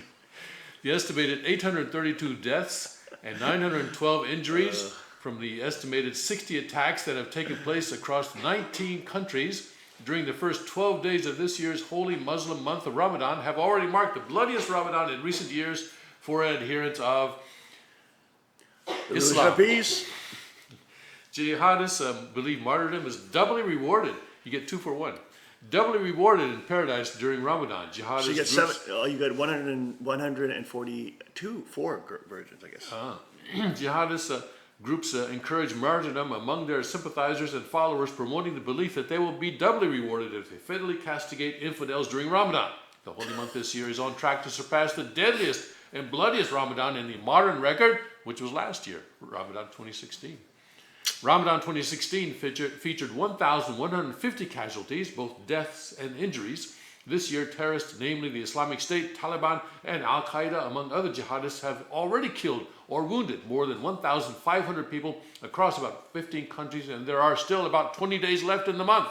During the first 12 days of Ramadan 2017 period, there have been an estimated 60 terror attacks carried out in the name of Allah by Islamic extremists, resulting in the deaths of 832 people and injuring 912. The death toll for the first few days of Ramadan this year has already surpassed the fatalities that occurred during the entire month last year, 421 deaths and 729 injuries. Among 2016 fatalities were women, children, and members of the Christian minority. This year is no exception. There are members of a wide variety of ethnic and religious groups among the victims: Westerners, Christians, Asians, Sunnis, Shias, and Arabs. Muslims of all sects made up the majority. As recent attacks in England, Germany, and France show, the West is not immune to the Islamic extremists' call to attack during Ramadan. This year, the first full day of Ramadan fell on May 27th. Muslims follow the tradition of abstaining from eating, drinking, smoking, having sex, and other physical injuries during the day, starting from before the break. Well, that's during the day. That's during just the Then they feast at night, and and so that's then called we fasting. have this list. May 27, Charchino, Afghanistan, kills 11. May 27, Qadis, Afghanistan, Taliban kills 14. May 27, we have several. On May 28th, there were 5 incidents in Iraq, Nigeria, Afghanistan, and Iraq. May 29th, in Nigeria, Libya, Iraq, Pakistan. May 30th, Pakistan, Iraq, Syria, Iraq. Gee, I see a trend here. Nigeria, Kenya, here, and then Germany on June 1, Muslim kills 1 for smoking during Ramadan and refusing to fast. Cameroon, Islamists used 2 girls as suicide bombers, killing 9. Tunisia, on June 2nd, jihadist beheads 1 man. Philippines, June 3rd, Islamic sniper kills 70-year-old man. And of course, London on June 3rd, 3 jihadists plow into pedestrians, then stab people, killing 7, injuring 48. And then just running through the list here, Australia on June 5, ISIS-linked migrant from Somalia kills man, takes prostitute hostage and injures 4. And then June 6th, Kenya, suspected Al-Qaeda affiliate Al-Shabaab jihadist kills 4 aid workers with a landmine, and so on and so forth. Most recently, June 7th, yesterday, Tehran, Iran, Sunni ISIS gunmen, suicide bombers attack Shia country's parliament and shrine to its revolutionary leader, Ayatollah Khomeini, and they killed 12 and wounded up to 42. So, the good news is that already 12 days are gone. Bad news is that we still have more than a half month to go. And has nothing to do with the religion of peace, of course. No. Nothing to do with it whatsoever. It's not, has nothing to do with Islam. It's Islamist, according to Theresa May. But that has nothing to do with Islam. No. Oh my gosh. I mean, talk about ridiculous. It's one of the great superstition and psychological poisons. So far, the United States is not on this list. We hope that continues. Yes, but as ISIS, Canada is missing. There was an incident in Canada, but I don't see it here, so they're missing one here on Breitbart. Yeah. as of course they say that as ISIS promises that the London attacks are just the beginning, Yes, just a foretaste, I think they said. just an appetizer. Yes. Because you got to kill those people to get those 72 virgins plus 2 times 2. Yeah. You know, such a selfless act. You know, such a heroic, selfish act of compassion. Just go on a killing spree to get your 72 naked Gucci models in the spirit world. Talk about the most ridiculous, proposition in the world. I mean, it's so absurd if you think about it. It is. To actually believe that, it's ridiculous. Oh my gosh! I mean, you just can't make it up. How stupid you have to be to believe that crap. To actually believe that the God of the universe, who is good and just, it would actually would do that. It is just unbelievable. Unbelievable. Wow. But of course, you see again the very tolerant and the leftist supported, and the Harvard Yale Princeton protected, Wall Street, New York Times, Washington Post, Newsweek magazine, Hillary Clinton, protected little pets, the Ramadan rapists and the Ramadan killers. There you go. Well, all the world has to do is just thank all these jihadis for delivering them into the realm of paradise and happiness. Well, thank God they're just being killed because they would have never met Sharia law if they weren't killed.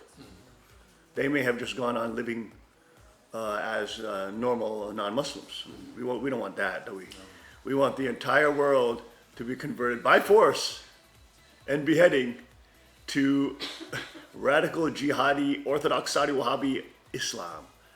Oh my goodness, this is ridiculous, folks. We'll be right back after the short break. Stay with us on the King's Report. At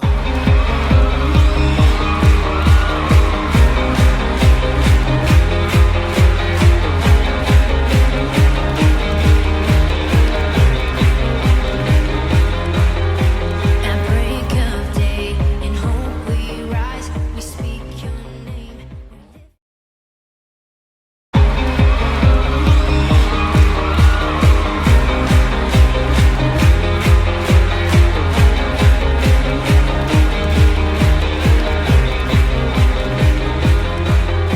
At break of day, in hope we rise. We speak your name.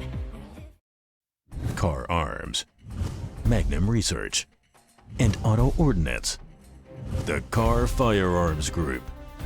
With a diverse product line that blends American craftsmanship with cutting-edge technology. It's no secret why gun enthusiasts choose Car Firearms Group.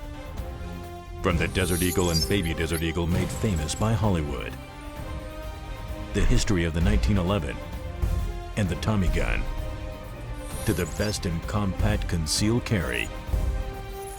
Car Firearms Group is not only the first name in personal defense, it's a name that has earned the respect of gun enthusiasts around the world.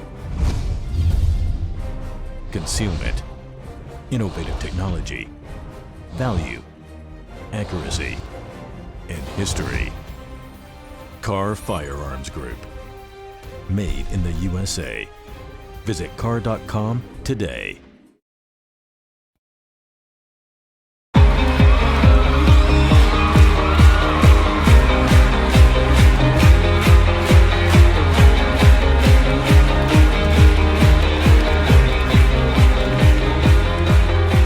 At break of day, in hope we rise. We speak your name.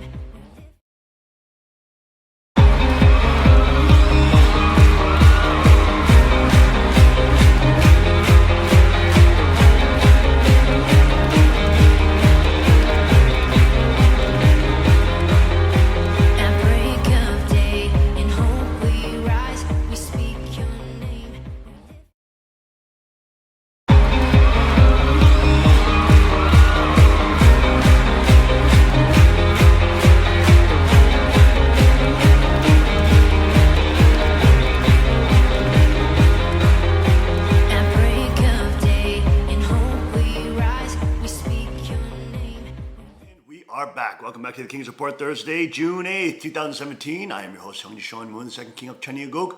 Let's go now to Tim for some of the top news on DrudgeReport.com. Linked to the Wall Street Journal. The independent Mr. Coney has prepared testimony shows why he deserved to be fired. Tim. Okay, yeah. Fox News says that all eyes are on Comey this morning and for his testimony. That's not true. My eyes are not on Comey, just for the record. Okay, so these journalists often exaggerate the importance of their own stories. Anyway, the Senate. This is an opinion piece in the Wall Street Journal yesterday, actually, this morning. It was posted 7:31 p.m. yesterday. The Senate Intelligence Committee released James Comey's prepared testimony a day early on Wednesday, and it looks like a test of whether Washington can apprehend reality, except as another Watergate. Prepared testimony. Yes. So, at the beginning of his testimony today, which begins at 10 o'clock, he's going to read a statement. And that statement was submitted to the committee in advance, and the committee released it yesterday so that we could take a look at He it. never would prepare statements for Obama because he knew he would be protected. Perhaps the defrocked FBI director has a bombshell still to drop. But far from documenting an abuse of power by President Trump, his prepared statement reveals Mr. Comey's misunderstanding of law enforcement in a democracy. Mr. Comey's 7-page narrative recounts his 9 encounters with the president-elect and then president, including an appearance at Trump Tower, a one-on-one White House dinner, and phone calls. He describes how he briefed Mr. Trump on the Russia counterintelligence investigation and what he calls multiple attempts to create some sort of patronage relationship.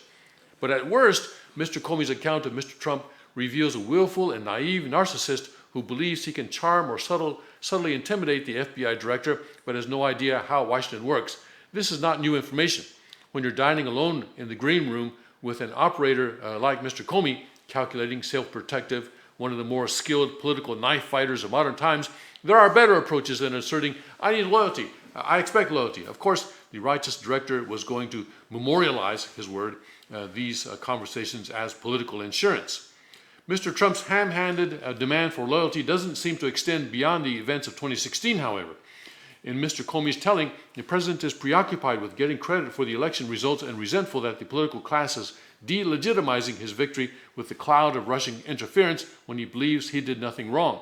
Mr. Comey also confirms that on at least 3 occasions he told Mr. Trump that he was not a personal target of the Russia probe. But Mr. Comey wouldn't make a public statement to the same effect, most importantly because it would create a duty to correct if Mr. Trump were implicated. This is odd because the real obligation is to keep quiet until an investigation is complete. More interesting is that Mr. Trump's frustration at Mr. Comey's refusal raises the possibility that the source of Mr. Trump's self-destructive behavior isn't a cover-up or a bid to obstruct the investigation. The source could simply be Mr. Trump's wounded pride. The most troubling part of Mr. Comey's statement is his belief in what he calls the FBI's traditionally independent status in the executive branch, which he invokes more than once. Independent? This is a false and dangerous view of law enforcement in the American system. Mr. Comey is describing an FBI director who essentially answers to no one. But the police powers of the government are awesome and often abused, and the only way to prevent or correct abuses is to report to elected officials who are accountable to voters. A director must resist intervention to obstruct an investigation, but he and the agency must be politically accountable or risk becoming the FBI of J. Edgar Hoover. Mr. Comey says Mr. Trump strongly suggested in February that he close the Michael Flynn file, but after conferring with his FBI senior leadership, he decided not to relay the conversation to Attorney General Jeff Sessions or any other Justice Department superior. If he thought he was being unduly pressured, he had a legal obligation to report, and in our view, to resign. But he says he didn't because we expected that Mr. Sessions would recuse himself from Russia involvement. Well, how did he know? Mr. Sessions didn't recuse himself until 2 weeks later. Mr. Comey also didn't tell the acting deputy AG, who at the time was a U.S. attorney whom Mr. Comey dismisses as someone who would also not be long in the role. This remarkable presumptuousness is the Comey mindset that was on display last year. He broke Justice Department protocol to absolve Hillary Clinton's mishandling of classified material without the involvement of justice, prosecutors, or even telling then Attorney General Loretta Lynch. Mr. Comey's disregard for the chain of legal command is why Mr. Trump was right to fire him, whatever his reasons. Also on Wednesday, Two leaders of the Intelligence Committee told the Senate Wednesday that they had not been pressured to cover up anything. I have never been pressured. I have never felt pressured to intervene or interfere in any way with shaping intelligence in a political way or in relation to an ongoing investigation, said Director of National Intelligence Dan Coats. National Security Agency Director Mike Rogers added that he had never been asked to do anything I believe to be illegal, immoral, unethical, or inappropriate. Meanwhile, Mr. Trump announced that he is nominating respected Justice Department veteran Christopher Wray as the next FBI director. Let's hope Mr. Wray has a better understanding of the FBI's role under the Constitution than Mr. Comey does. This is in this morning's print edition of the Wall Street Journal. There you go, the liberal lunatics at it again. Here is James Comey admitting that Trump administration did not obstruct the investigation. Let's take a look at this. To investigate the 2016 presidential election to try to determine whether or not there was any collusion between the Trump campaign and the Russians. The liberals haven't been this excited since election night. Well, that is until they found out that Hillary was going to lose. But now they've got their hopes up once again, thinking that they're going to finally get President Trump impeached or indicted and thrown in prison. I rise today, Mr. Speaker, to call for the impeachment of the President of the United States of America for obstruction of justice. I thought, after watching the Clinton impeachment, I thought I'd never see another one. But I think we're in impeachment territory now for the first time. We keep hearing that I word a lot.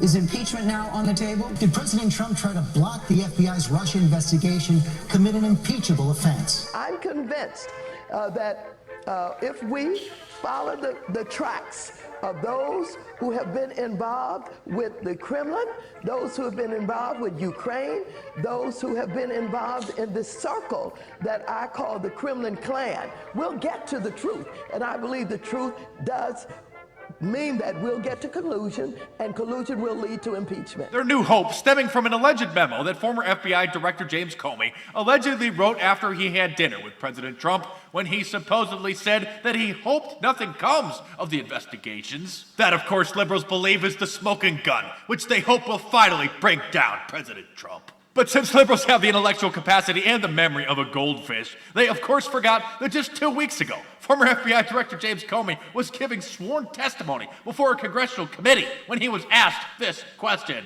So if the Attorney General or senior officials at the Department of Justice opposes a specific investigation, can they halt that FBI investigation? In theory, yes. Oh, see, we told you Trump could stop the investigation. Now he's been busted red-handed. Tell us more, James. Has it happened? Not in my experience, because it would be a big deal to tell the FBI to stop doing something that without an appropriate purpose. I mean, oftentimes they give us opinions that we don't see a case there, and so you ought to stop investing resources in it. But I'm talking about a situation where we were told to stop something for a political reason. That would be a very big deal. Let me just remind you that James Comey was under oath making those statements, where he clearly said that it has never happened. Nobody tried to get him to stop an investigation for political reasons, period. Better yet, he even added that sometimes senior officials will give their opinions on certain matters, but he directly said that nobody has ever tried to get him to stop an investigation for political purposes. But I actually think that having Robert Mueller, the special prosecutor, investigating this is fantastic, because we've never seen the liberals' hopes up this high.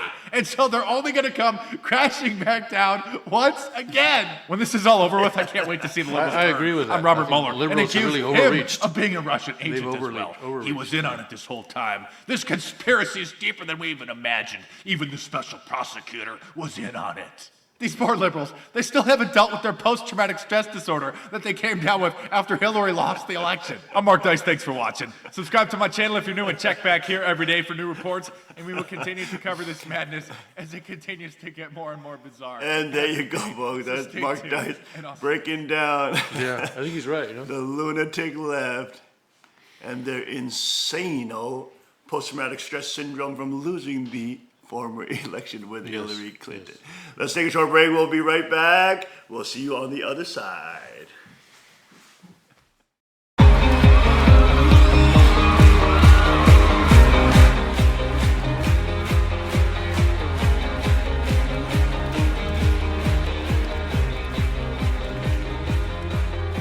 And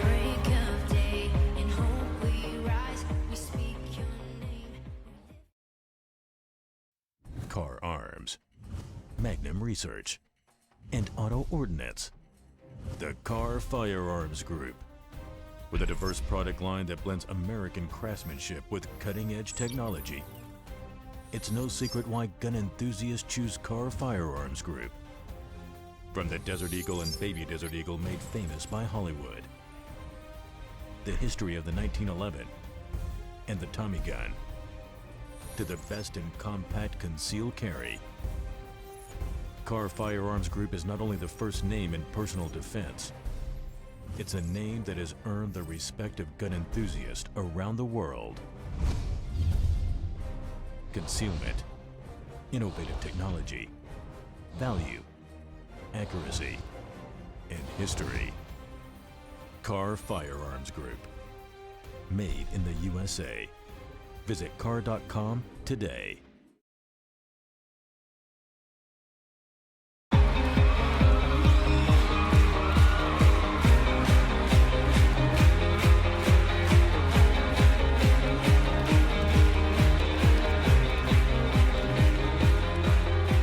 At break of day, in hope we rise, we speak your name.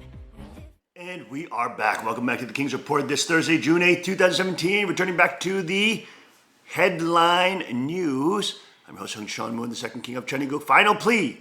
Theresa May urges voters one last time to back her as the future of the UK depends on it. Theresa May today issued a patriotic plea to voters to back her in today's general election. There you go.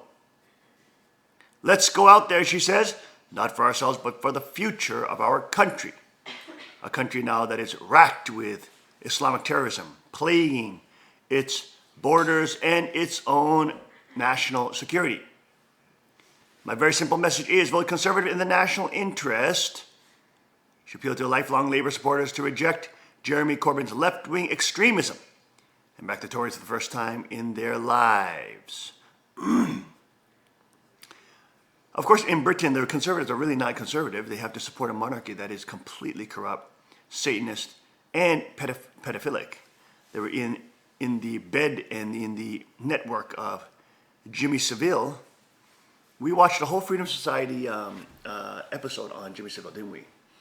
And his pedophilia maniac, completely linked to the British royal monarchy. Over 500 cases after he died, and it was covered up. The police didn't get him when he was alive. The media knew about it, the police knew about it, but they covered it up because he was friends with the royal family and other powerful people in Britain. Also Sir Edward Heath, who was also again. Heath as well was covered up until he died. So of course, the amount of corruption in the British monarchy, of course, the Queen being really a tacit supporter of the Bilderberg. I don't know if she actually goes to the Bilderberg group herself, but she is a huge, huge supporter of that whole network. Of course, being one of the top, the greatest landowner in the world, really.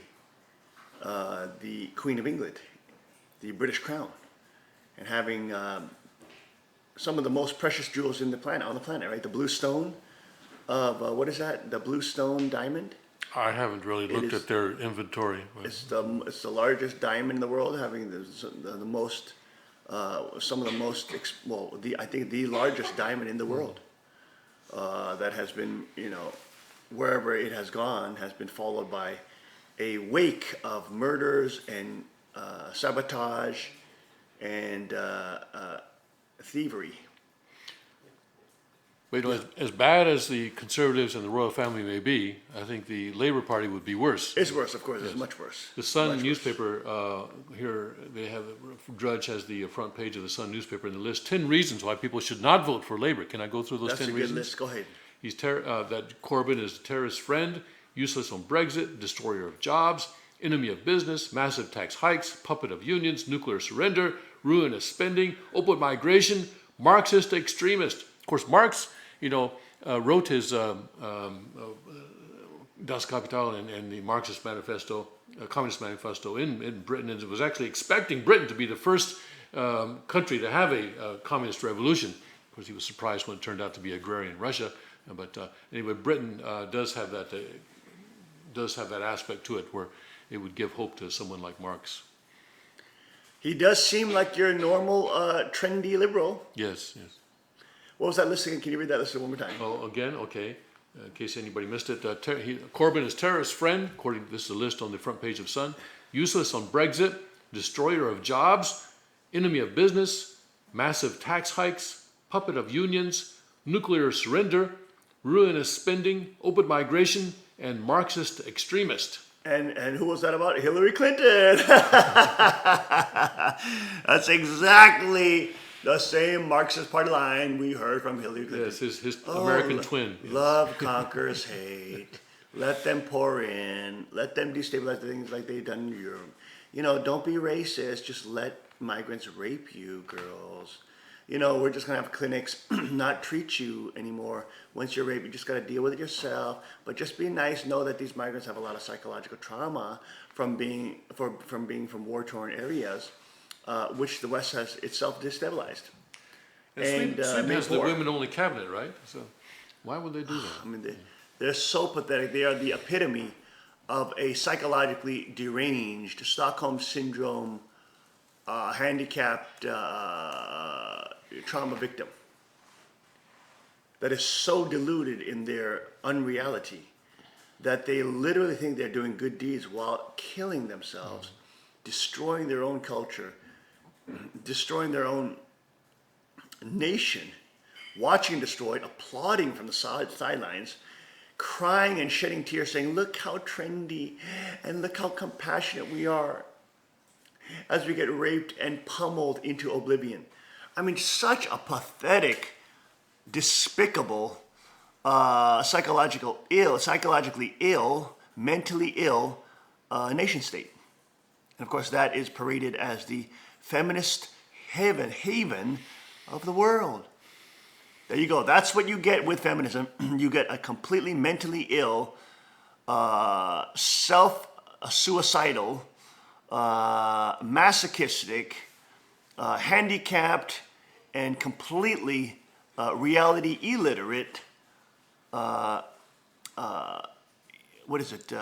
What is that? What's that jacket? Straight jacket wearing mental institution, which you call the feminist government. That's exactly what you get with those kind of lunatics ruling over you. If we get Brexit right, Theresa May says, we can build a Britain that is more prosperous and more secure. A Britain in which prosperity and opportunity is shared by all. Britain where it's not where you come from or your parents are that matter, but the talent that you have and how hard you are prepared to work. The greatest meritocracy in the world. That's my ambition for Britain. Britain? Well, that's what she's saying she was going to build. Okay. That's my ambition for Britain, not just to get the right deal for Britain abroad, but to get a better deal for ordinary working people at home. To put the power of government firmly at their service, to stand up for the weak and stand up to the strong, and put the voices and interests of ordinary worker people at the heart of everything we do. And that's why, of course, Theresa May was against the Brexit, which now she supports, and now she's trying to say that she will do fast, but when she's doing it slow.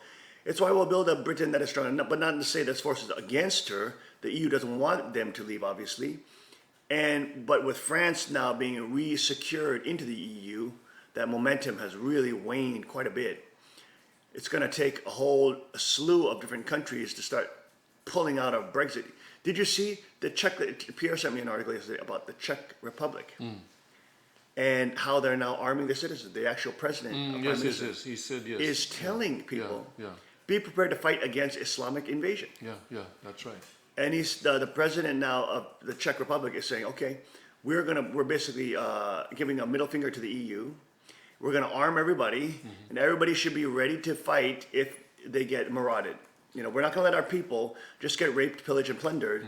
We're going to give them guns, so that even though they're untrained, they can fight back at least, because it's the fastest way to train somebody who knows nothing and doesn't require a lot of tremendous skill.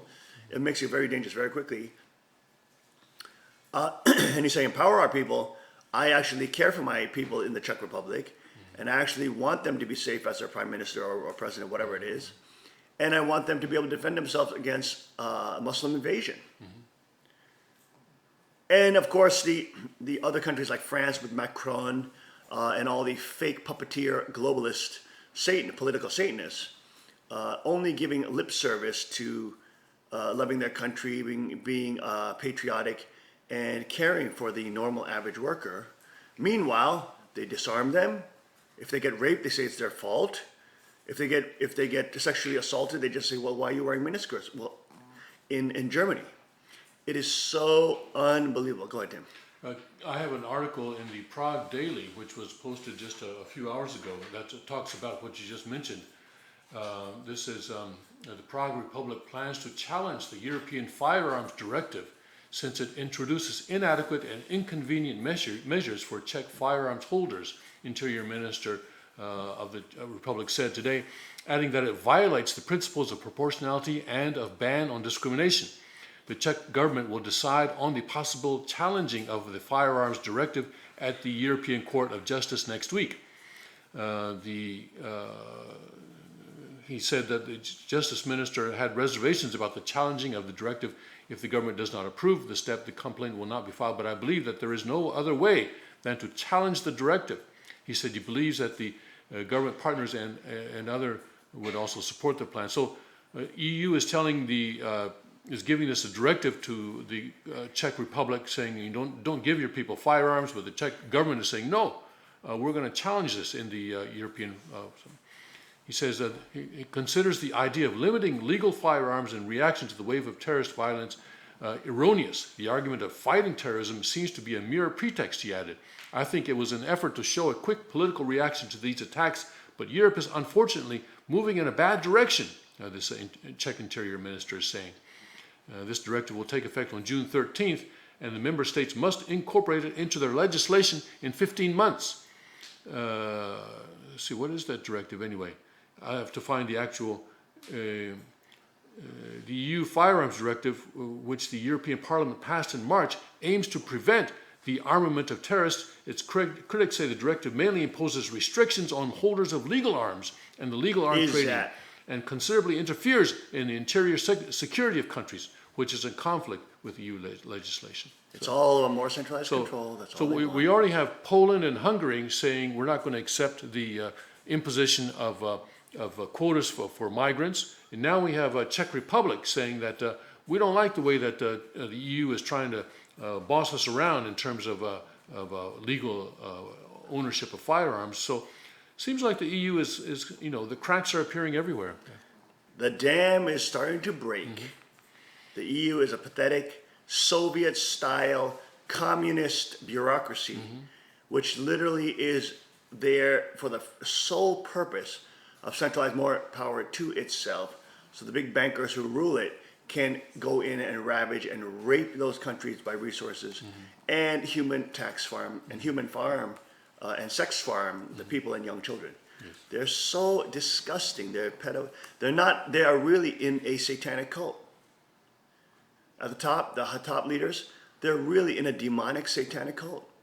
Of course, they get them through sex, because sex is such a powerful force, but they get them into those groups through nefarious and devious forms of sexuality, which is how they blackmail you and keep you politically a puppet for the rest of your life, mm-hmm. lest you go against them, and they release some of that data. Such an insane reality that is happening now as Britain is now fighting for its life. Who will they choose today?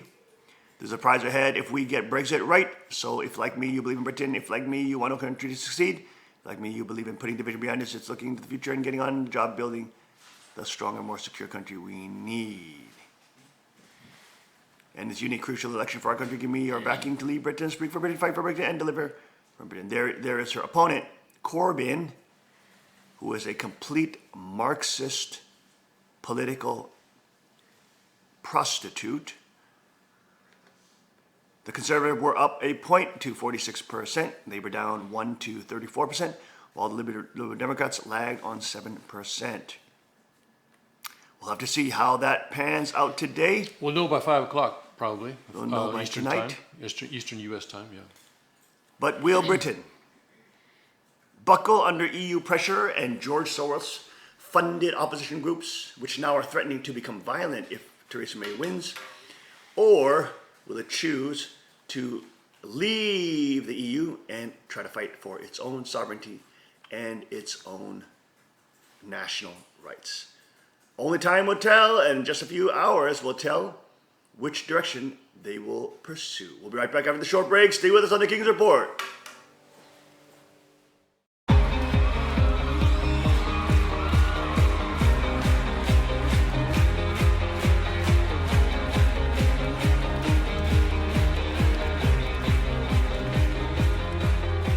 At break of day, in hope we rise, we speak your name.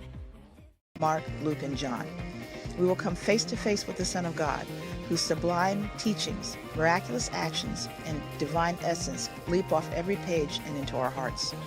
In this book, David Limbaugh, brother of Rush Limbaugh, examines the four gospel stories to more deeply understand the unique nature of the man who was both fully human and fully divine. My class is open to those who are new Bible readers, as well as longtime believers. I am looking forward to going on this exciting journey together with you. イエス様は本当にメシアなのでしょうか？それとも嘘つきの大工なのでしょうか？このクラスでは日本語版神か大工かを読み、イエス様に関するディスカッションを通してイエス様に対する理解を深め、キリストとの関係を築いていくことを目的としています。このクラスは未成年青少年のためのクラスです。 Welcome to Preparedness Peace. The unique value of this course is that it focuses on our relationships with God and Christ while presenting practical strategies for basic disaster preparedness. Biblically based, you will build according to the Lord's plans and purpose within the context of the kingdom community. This course information will change your life. Join hundreds of other families who now walk in peace because they are adequately prepared. In this class, we will watch and discuss the DVD series Love and Respect by Emerson Eggerichs. We will share our joy and struggles in the blessed marriages and what is the meaning of having a marriage from God's perspective. As expressed in Ephesians 5:33, husbands need respect, wives need love. All sisters are wholeheartedly welcome. 私のクラスでは、天一国憲法の理解を基本的な理解を深めていこうと思っております。そのために、ヒョンジン様の御言葉やクッチン様の御言葉を、経典にしてまいります。そして、また、合衆国憲法、アメリカ合衆国憲法を使ってまいります。さらにもう一つの大きな目的は、このクラスを通して、天一国憲法の良さ、天一国憲法の素晴らしさを人に伝えることができるような風にしてまいりたいと思います。God speaks to us, offering His guidance and love every day. But how often are we able to hear His voice? The purpose of this class is to encourage you to develop a deeper relationship with God, feel His presence, and learn to tune into His voice. Jesus said, "My sheep hear my voice," promising that we would hear Him clearly. In this class, we will learn the importance of developing the habit of setting aside regular time for fellowship with the Lord and to develop special sensitivity to the many ways He speaks to us. We will also experience the two-way journaling prayer by following the 4 keys to hear God's voice, based on Habakkuk 2:1-2. 日本語版の神か大工かを読んでディスカッションをしながらイエス様と聖書について勉強することで自分の信仰とキリスト、メシアとの関係を見つめ直していくことが目的です。このクラスでイエス様のことを深く知れば知るほど誠のお父様のことをより深く知ることができることでしょう。深く知ることができることでしょう。In this class, we'll provide a primer on the Constitution of the United States of Chunilguk. We will read through the Constitution paragraph by paragraph and acquire a basic understanding of that meaning. There will be a time for discussion, but the primary emphasis will be on covering the entire document during the 12-week period.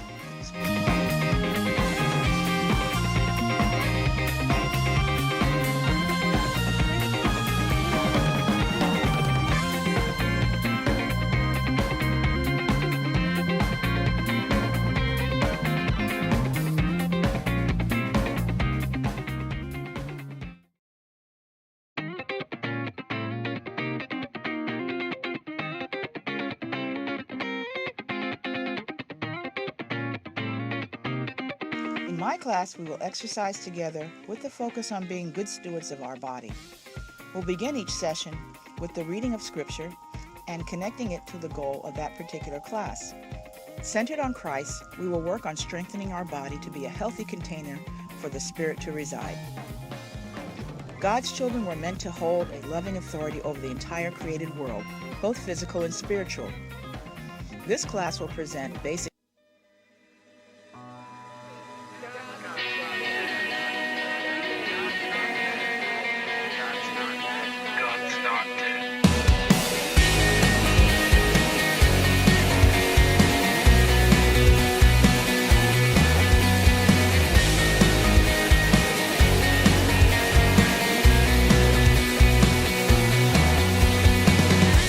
And love explode and bring the dead to life.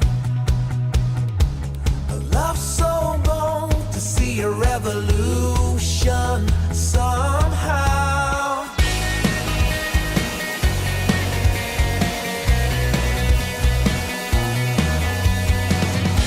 And love explode and bring the dead to life. A love so bold to bring a revolution somehow.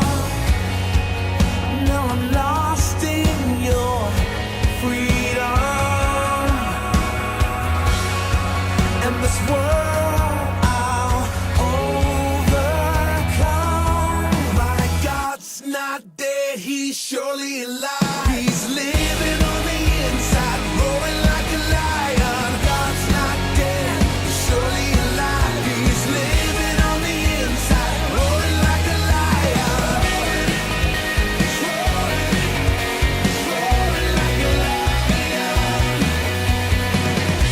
Let hope arise and make the darkness hide.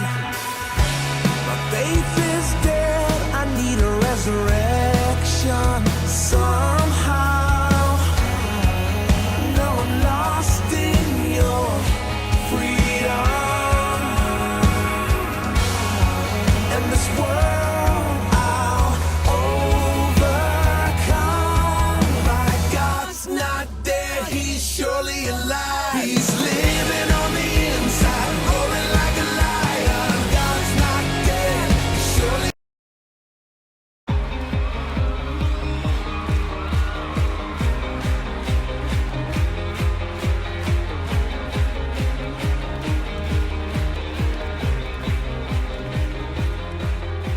At break of day, in hope we rise, we speak your name. And we are back. Welcome back to the King's Report this Thursday, June 8th, 2017. I'm your host, Hyungjin Sean Moon, the second king of Cheongguk. And back to linked top news from DrudgeReport.com. French magazine Charlie Hebdo crosses line with gruesome Theresa May cover. Not cool. This June 7th issue of French satirical magazine Charlie Hebdo arrives on the heels of the Manchester and London Bridge terrorist attacks. Indeed, the bubble remark, "Too much is too much," comes from remarks made by UK Prime Minister Theresa May in the week of the latter June 3rd incidents. I mean, you're seeing all these beheading pictures literally in the news all the time nowadays. It's just become a part of our entire visual news dialectic. Of course, Charlie Hebdo, not so much crossing the line as, they're on the other side of the line the whole time. They are. This is the same magazine that Did the magazine, Mohammed. Mohammed, and they got attacked by some Jihadis. People. Jihadis, yeah. Yeah, and they had their people, they got shot up by rifles. They had Yes, assault rifles coming That's in. right. That was, what was that, a couple of years ago? So yeah, this is their trademark, and I'm sure they're enjoying this advertising. There that you they're are. getting from this one, yeah. They're definitely yeah. getting the advertising on this one. Here you go. The government states says English language media reaction is just starting to trickle in, but stay cartooned. There'll be lots of it. The cover line translated reads as multiculturalism is the British way. From a U.S. perspective, we should say it's the French way, because really Britain's trying to pull out of that, and French is going headlong deep into it.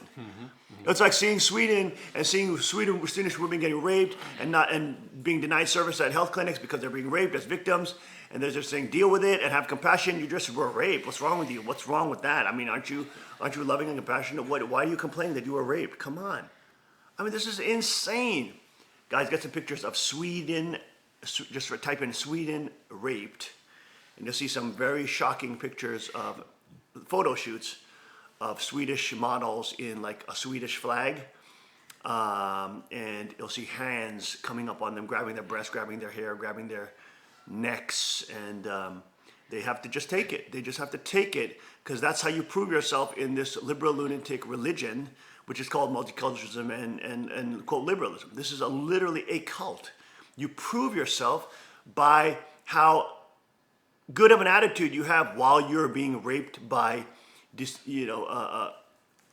by people who are coming in from war-torn areas and/or Islamic Sharia law countries, where you can rape a woman if she's not wearing a hijab or burqa. You see infidels and Christians and Jews as there you go. There's a trendy Sweden. White Swedish women now being completely raped by the migrants. Islamski, there you go. But of course, you should let that happen. You should let 3 or 4 migrants, rape you and just ravage you sexually and, steal your virginity and just, force you to have, sex with them. And you should just be grateful that they've, ejaculated into you. And you should be grateful that they've, bring a couple of their buddies to have a whole sex party on top of you. I mean, this is unbelievable that the Swedish people actually take this crap. I mean, that's how pathetic they are. They're just ruled by these despicable, lecturing, control freak women who call themselves feminists, who don't give a crap about the actual people and who live in gated communities and protected Hollywood Hills, parallel to Sweden. I mean, they're just so detached from reality. They have their children don't get raped. Their children are protected. Their children don't live right near the migrant hospices and hotels, and the Swedish government now taking over private property to give to the migrant. I mean, are you crazy? How many times? I mean, you have to be completely insane. Completely insane. And these, these insano feminist women who are ruling this country with literally a totalitarian fist, guilt shaming people for complaining, saying, wait a minute. Why are you allowing us to get raped? Hey, wait a minute. I'm kind of noticing a trend here. How come they don't live in the neighborhoods where the migrants are, huh? Why don't we send the migrants to those feminist leaders? See how fast they like that. Hey, they're saying that you have to be compassionate and let them gang rape you. Hey, why don't we volunteer some of those feminist politicians to be gang raped and show the example of how you should be compassionate for being continually gang raped? Or how about they offer some of their daughters to get gang raped by migrants as a show of how deeply their faith is in the religion of relativism. And they'll probably do it. Those people, if they're pressured enough, they'll probably do it. They'll probably tell their daughter, honey, Julia, or whatever her name is, Julie, this is something that really is important. These people are from very emotionally traumatic areas, and it really is wonderful that you are embracing them, and it really is wonderful that you are hanging out with them and spending nights with them and allowing them to gang rape you. It's really, really wonderful. You're so brave and so courageous, and I'm so honored to be your mother, and so honored that you are a Swede, because we are so proud of your courage and bravery. Meanwhile, she calls her politicians and said, okay, yeah, my stupid daughter is going in to get raped. Yeah, make sure you should send a television crew to get it in, just to shut up all those idiots who are complaining about this. This is the lunacy, okay? This is the level of their insanity. And the fact that they would trust these bloodthirsty, vampiric parasitical politicians and run around saying that they praise themselves. They have a self-worship of themselves as the feminist safe haven. Meanwhile, it's the most dangerous place for women to live. I mean, this is ridiculous. How can you?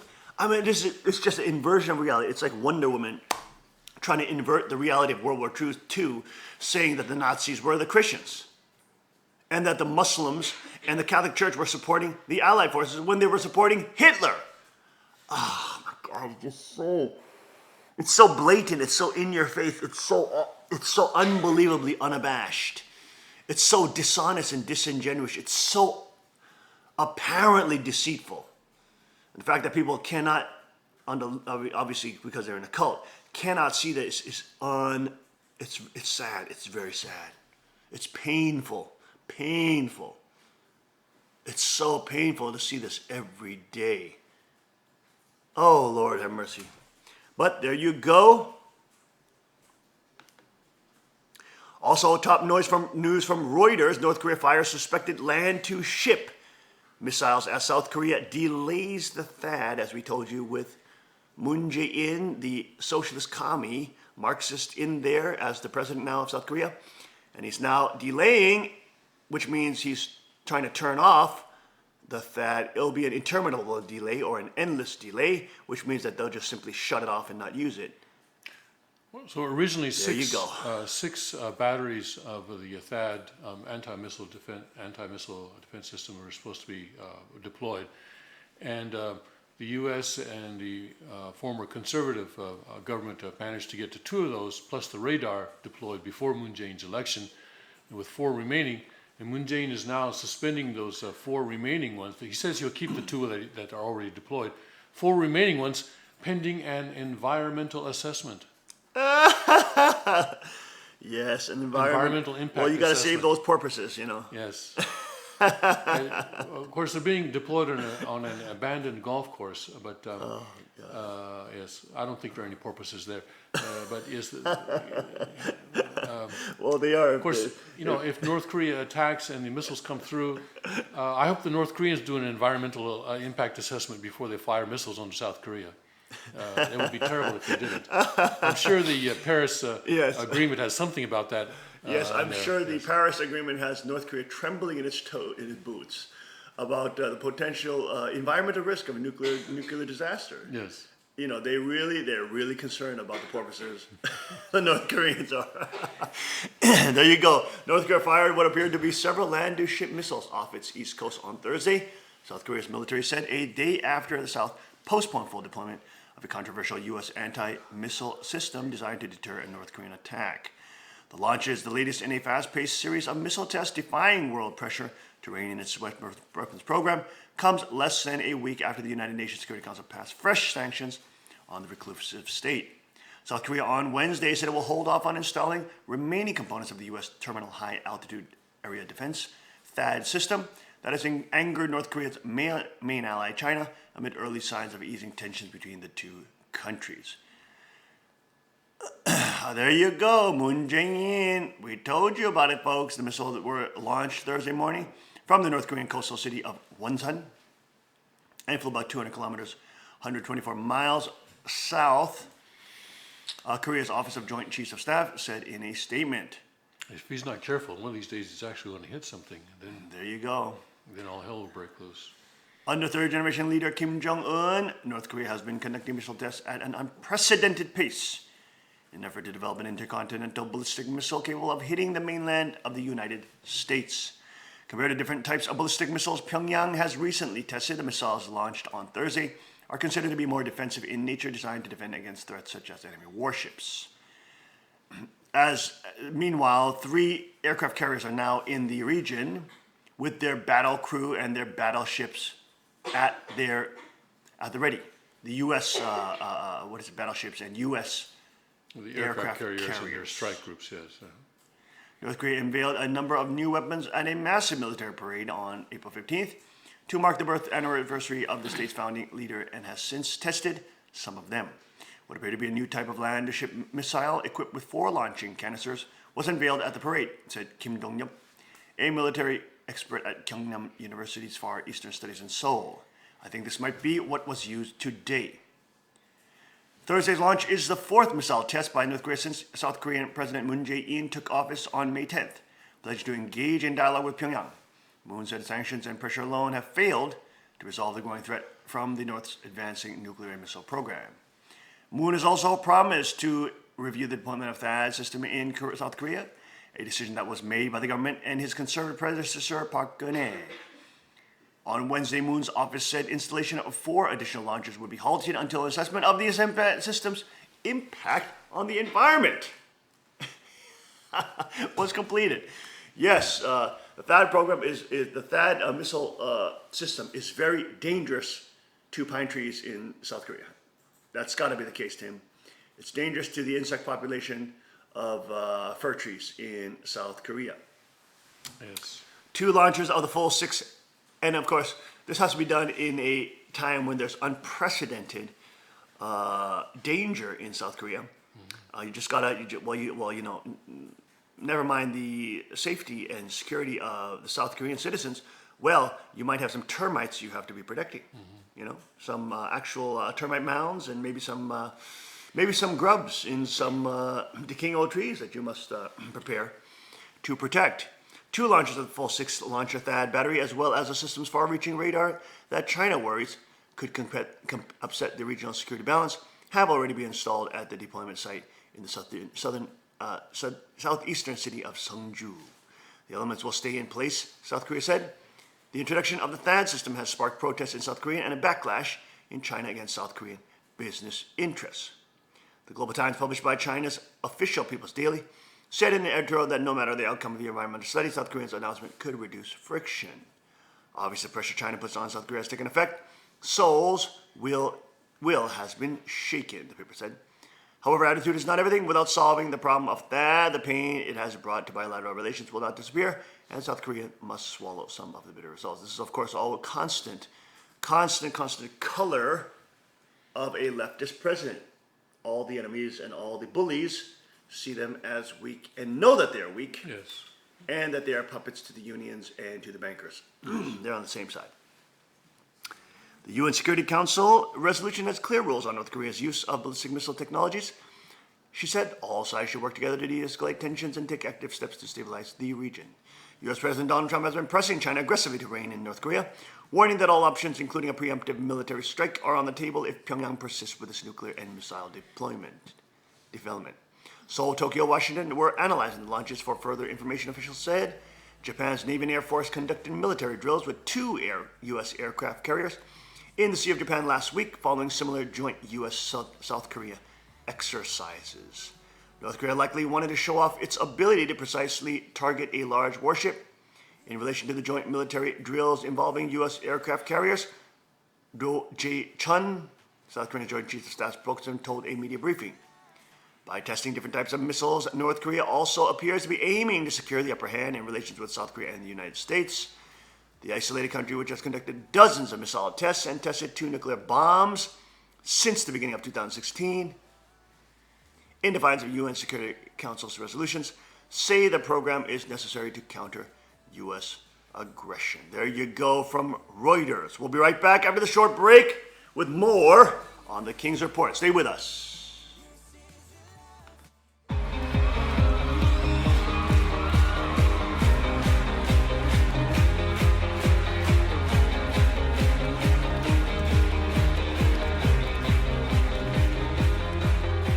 At break of day, in hope we rise, we speak your name.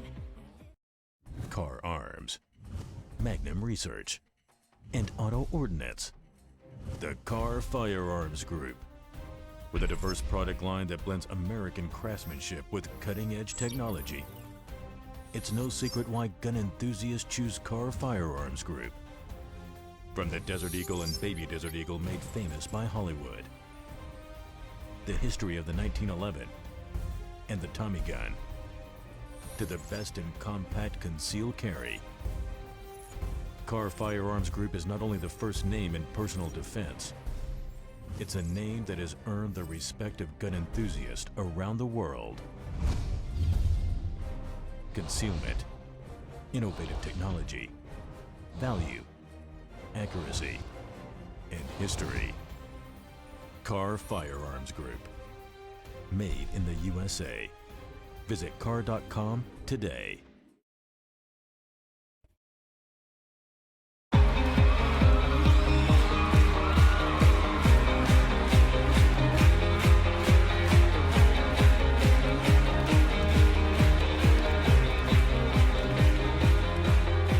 At break of day, in hope we rise, we speak your name. And we are back. Welcome back to the King's Report, Thursday, June 8th, 2017. I'm your host, Hung Sean Moon, the second king of Chaniyaguk. And to the New York Post today, nude sunbathers say perverts on yacht use drone to peep on them by Fox News. There's a drone flying in the sky. 7 young girls from Spain filed a police report saying that they were recorded by a drone while basking naked on the deck of a boat in Mallorca. And why didn't the police arrest them for basking naked? Because I guess it's legal in Mallorca. That's one. There was an article that showed 7 things that are shocking about Europe. One of them, of course, is that beaches are always almost all nude. According to the complaint, several Spanish outlets reported they were spending their Saturday catching up on a boat owned by one of them, 5 of them sunbathing naked on the deck. When they noticed a drone buzzing around, at one point, the complaint reportedly said the drone came right on top of the girls and kept changing positions all the while with the red recording light on. When they realized that they were being recorded by a camera on the drone, the girls noticed a luxury yacht moored nearby with a bunch of men aboard looking at a screen and laughing. They started shouting and making signs for them to stop, but according to the complaint, the men ignored them. They only stopped, the girls said, when they took out their phones and started recording them as they fled. The women followed them to port, the police report said, and contacted the police.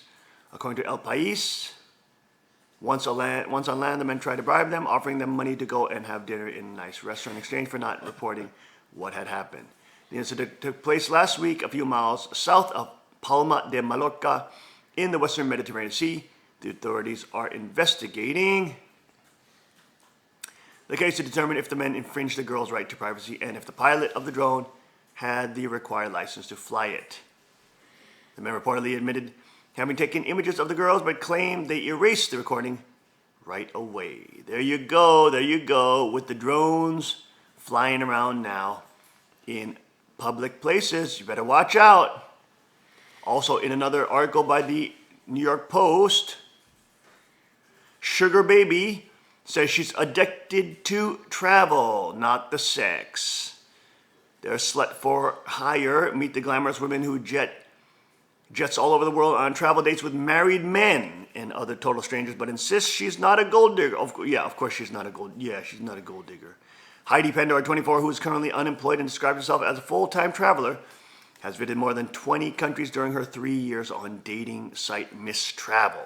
So I guess that's a dating site which girls can go off on and slut themselves to rich, adulterous men who probably will give them diseases as they travel the world and just have 5-minute sex with their partners who pay for them.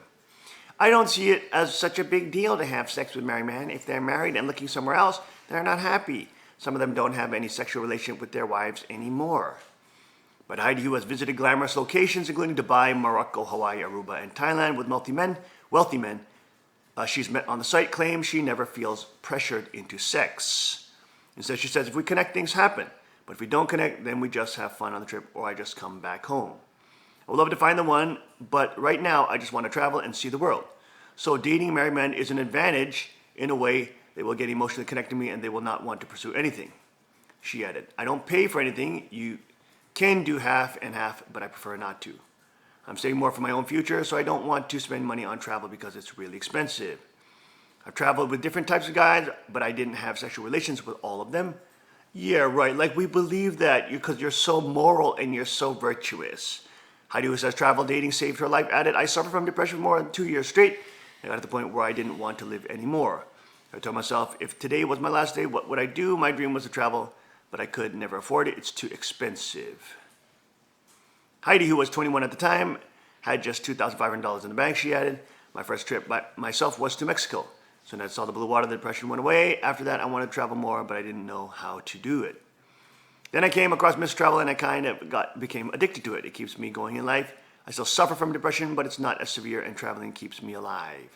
Heidi, who lived in El Salvador as a child, added, I just came back from Dublin, Ireland. I'm working on another trip to Nepal with, again, stranger men who, since they buy all your trips and all your plane tickets and all your accommodations and all, you have to give them sex. They're buying you as a prostitute and a play date to take you to a different country, and that's not, and it's one girl this day and the next girl is another. Then it's another girl the other day. And now they have Miss Travel, enticing and luring girls with the promise of seeing the world, just if they slut themselves around. You know, you can see the whole world. And it's, of course, a great opportunity for the adulterous men and the predators who say, hey, I got a one-stop shop place to go to, and I can take, cute little girls on wherever I go to my next trip away from my wife and do adulterous things. It is pathetic, totally pathetic. All my family know I do this. My mom is actually really happy for me because she's always wanted to see the world. See, this is why it's so sad. The more they implode the societies and take away and centralize freedom and take away freedom and centralize power, the more this happens. The more this happens. When we have Chani Uguk, we'll have so much prosperity, and the middle class person will be making so much money just because of the prosperous nature of the free markets and the invisible hand of God. And no income tax. And no income tax. You'll be able to keep your money. You'll be able to travel all the time. You'll be able to take breaks all the time. And because there's so much competition, even between airlines, the price will be so low. And girls don't have to slut themselves around. And this only happens when you centralize everything. This is why the elites want things to be centralized. Because they can legally find ways to commit adultery, legally find ways to do pedophilia, legally find ways and make mistravel sites so they can entice young people to slut themselves away. This can only happen because everything's becoming more centralized. If there was truly freedom and free markets, which Chani Uguk, of course, will create in the future, young women who work, they can have children, they can work at the same time, and they can be married, and they can travel with their whole families, very affordably. It'll be like going to the restaurant with your children.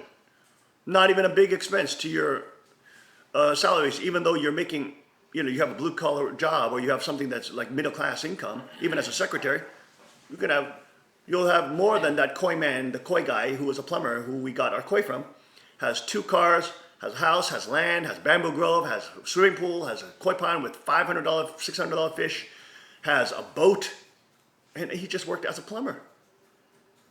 So that's really the blessing that Chani Uguk brings. Not only is it centered on the principles of God and the Christian ethic and the Chani Uguk Constitution, and the King of Kings, but the citizens who live there are blessed not only spiritual salvation, but also physical salvation as well. True kingdom of heaven on earth. But, of course, it's responsible, so you have to be moral and be virtuous for people to want to do business with you. But at the same time, if you can do such things, you can, with a middle income level job, can be able to purchase so much more. This is why the globalists hate this. They don't want nations to become prosperous because it shows a model of freedom away from their model, which is literally neo-feudalism. And oh Lord, heaven forbid, if people saw what they could have without them, wow, they may want it. They may want it. They may want Chani Uguk. Because if they could see how much freedom they can have without these elitists perching on top of them, wow, they may just want to have it. And you can't have that, Tim. You can't have that. Most people don't have the courage to do what I do, traveling with strangers. It's basically like a blind date or it's basically like prostitution. Do you see? It's basically like a blind date. She says, no, it's basically like a prostitution. Do you see? Prostitutes don't know who they're having sex with. Prostitutes get paid to have sex. You too, young bimbo, on Miss Travel, are being enticed to prostitute yourself to despicable, adulterous, non-virtuous, pathetic men. And you're a pathetic girl. Heidi has hundreds of followers on her Facebook account, but not all the reactions have been positive. She said, I don't care about anybody's opinion. Who doesn't want to see the world? The people that probably judge me have maybe envy and jealousy. I've been called bad names before, like a gold digger, but I don't feel that way when I'm on these trips. I don't ask for money. Except for, oh, please buy my plane ticket. yeah. Please buy my accommodations. Oh, please buy my meals. Oh, please buy my dresses and sunbathing and sun lotion and all that kind of stuff. She doesn't ask for money, but if no money is given, nothing happens. And she doesn't go. I'm only on the website to travel and see the world. I'm not here to look for a sugar daddy, even though you travel with sugar daddies, you dumb bimbo. So if anybody wants to call me a bad name, I don't take that because I know I'm not there for that reason. Of course not, honey. Despite claiming she doesn't ask for money, Heidi has been giving gifts up to $1,700 after her trips. She added, some of them have asked me to move in with them, live with them, but I'm not ready for that stage yet because my life is here in the U.S. If I do fall in love with somebody, I will do that. But for now, I haven't met the right person. There you go. Love.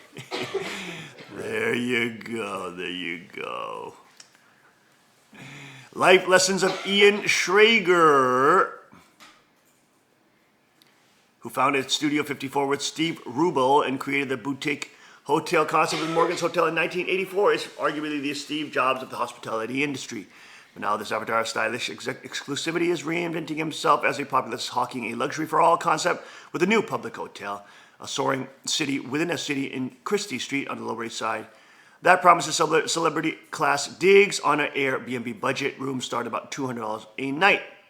Like a private club price for couch surfers, the public features 2 restaurants by Jean-Georges Vonguerten, 3 sleek lounges, a grocery counter, wired public spaces for co-working, and next generation performance space, public arts by Carlos Cuidart and Matt Kleigman.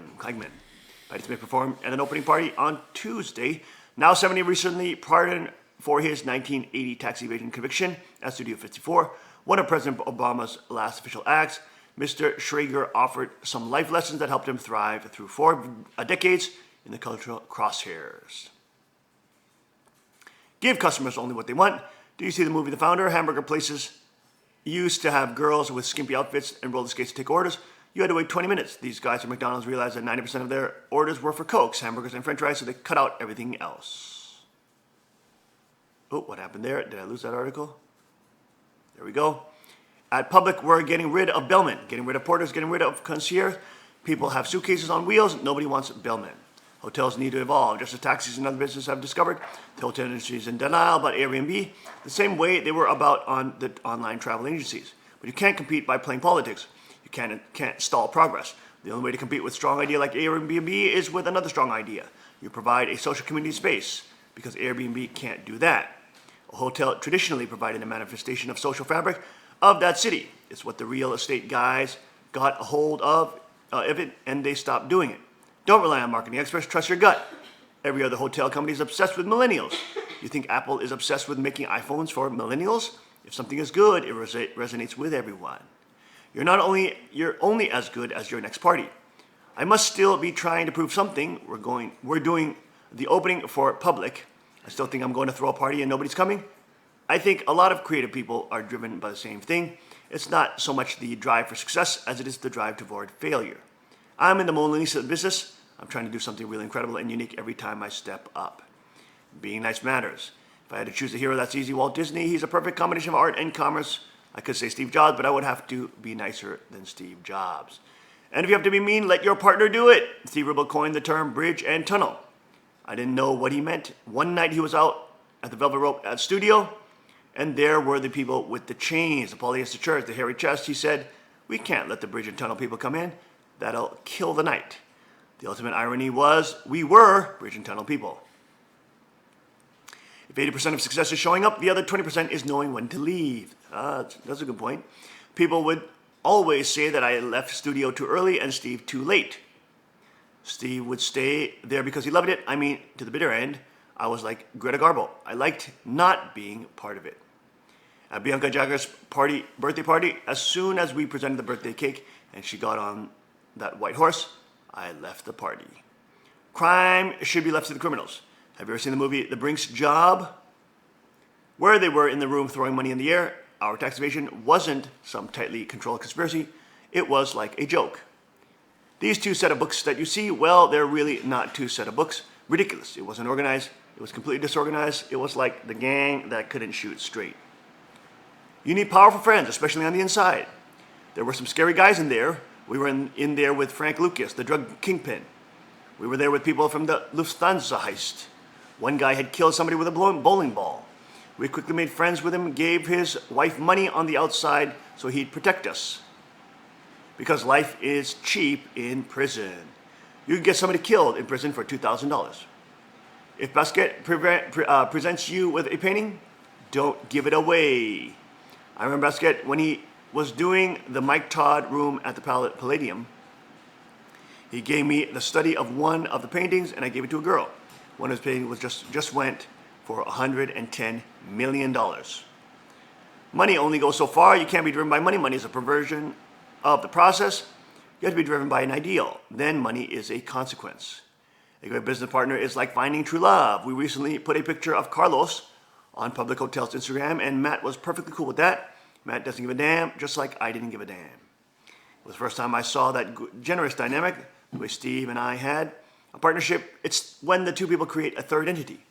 You're lucky when you've got that. I'll never have it again. When you're a felon, the stigma never goes away. People say, why didn't you get the pardon? I was embarrassed for my kids.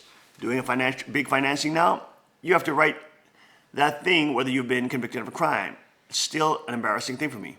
There are certain things in life you can't really walk away with. Illness falls into that category. What we did at Studio 54 falls into it. All you can do is try and bring closure. What they say about family is true.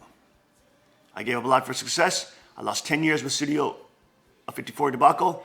It took me 10 years to recover, but now I'm at a point in my life. I've got a great wife, 5 kids, and a 6-year-old son. I work very, very hard, but I stop work at 4:30 or 5 because I want to go home and I want to eat with my wife and my son. I have everything I dreamt about finally at the end, because you don't figure it all out until the end. And there you go. Let's take a short break, and we'll be right back. Stay with us.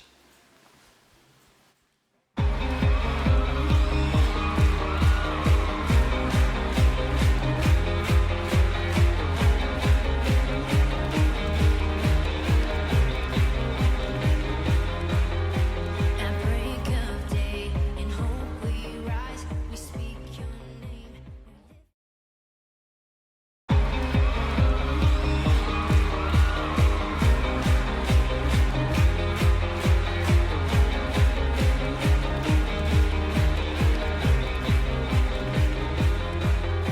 At break of day, in hope we rise, we speak your name.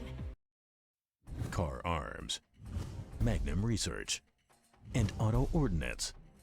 The Car Firearms Group. With a diverse product line that blends American craftsmanship with cutting-edge technology. It's no secret why gun enthusiasts choose Car Firearms Group. From the Desert Eagle and Baby Desert Eagle made famous by Hollywood. The history of the 1911 and the Tommy gun. To the best in compact concealed carry. Car Firearms Group is not only the first name in personal defense, it's a name that has earned the respect of gun enthusiasts around the world.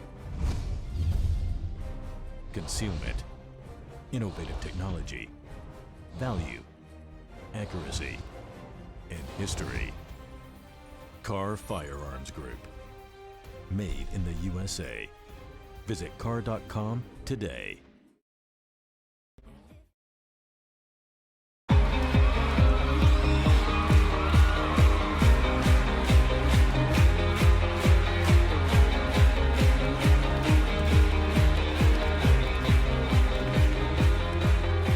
At break of day, in hope we rise, we speak your name.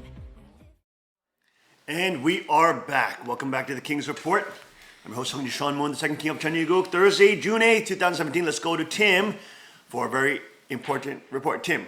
Facebook wants to spy on us through our smartphone cameras. Surprise, surprise. And analyze the emotions on our faces. They said you were a conspiracy theorist if you covered your camera on your laptop with duct tape. Then, of course, FBI director has now come out in 2000, I believe in 12 or 13, admitting that they use a camera to look at you. Go ahead, Tim. So, Ridiculous. Facebook has been secretly developing creepy technology which spies on people and automatically analyzes their facial expressions. The social network applied for a patent to capture pictures of a user through their smartphone. The creepy designs, which date back to 2015, were discovered by software company CBI Insight, which has been analyzing Mark Zuckerberg's emotional technology. In quotes. Now, hold on, right there. Because now they're realizing that people are covering up their camera lenses on their cameras. Now what they do is they're changing it so that your entire touch screen becomes the camera. Ah. So even though you cover that little piece that looks at camera, the actual touch screen is the camera. And it takes pictures from the touch screen, so you can't actually cover it. Well, I have good They're news. very sneaky, very sneaky. After I bought this computer, a few months later, the camera stopped working. Apparently, my facial expressions broke the camera. I think that's what happened. There you go. Patent documents contain illustrations showing a person holding a smartphone with a camera taking a picture from which emotion characteristics like smiling or frowning are detected. If the person appears to like what they're seeing, Facebook could place more of the same type of content in front of them. There you go. So all you little boys out there who are watching porn on your smartphones, guess who's taking pictures of you? Oh, you can't get away. You see, so now the whole screen, now more and more with the computers that are coming up with the touch screens and all that, actually the camera is the entire screen. They can catch you from the entire screen. So again, there you go. Facebook again making new technology and new patents to invade your privacy. You know what's interesting? Google, I was listening to the actual, he's now running for the Massachusetts, I think, governorship or something, Mr. Shiva, candidate Shiva. That would be S-H-I-V-A. He's an Indian-American immigrant, I believe. He's an Indian immigrant. Very brilliant man. He actually developed the email that we use today. He has a patent for the email, even though they said it was developed by some lady. He actually holds the actual patent. He was a tech producer, etc. He has a startup company that made billions. He's a billionaire, made billions of dollars. He actually founded email, and he's now running for the Massachusetts senatorial race, I think, or congressman. Anyways, I heard him on InfoWars the other day, and he was talking about the fact that Google, AOL, or all these other web pages, they promise you free email access, right? But really what they do is they own your email. So it used to be a time where the post office, for example, could be prosecuted, the United States Founding Fathers.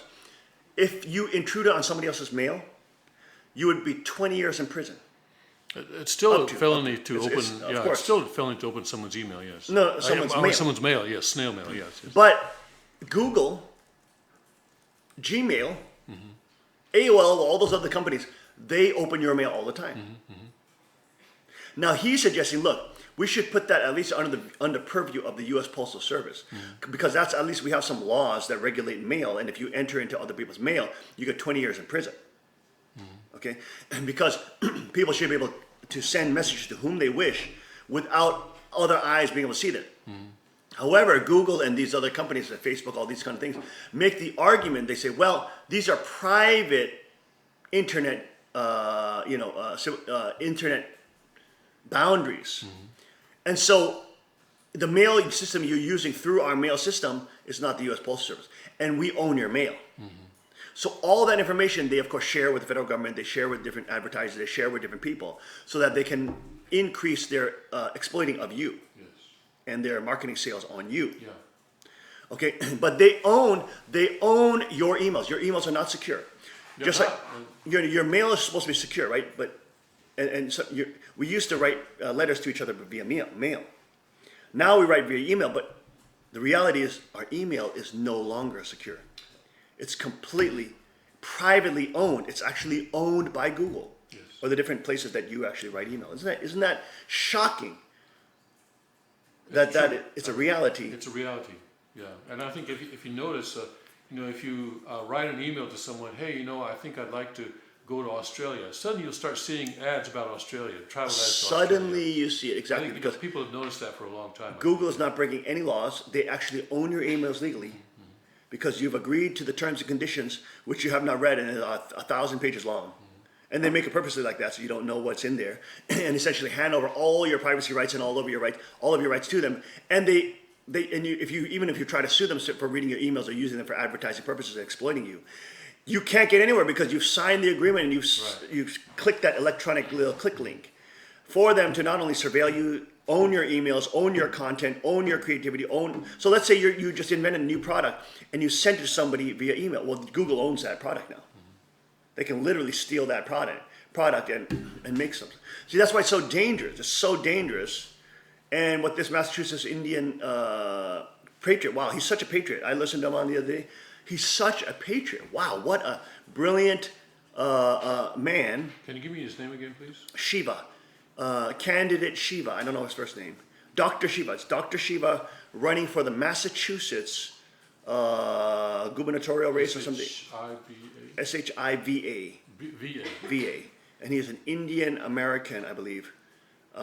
Indian American. Senate. He's running for Senate. There he is. He's running for the U.S. Senate. Here, guys, pull a picture of him up so I can see him too.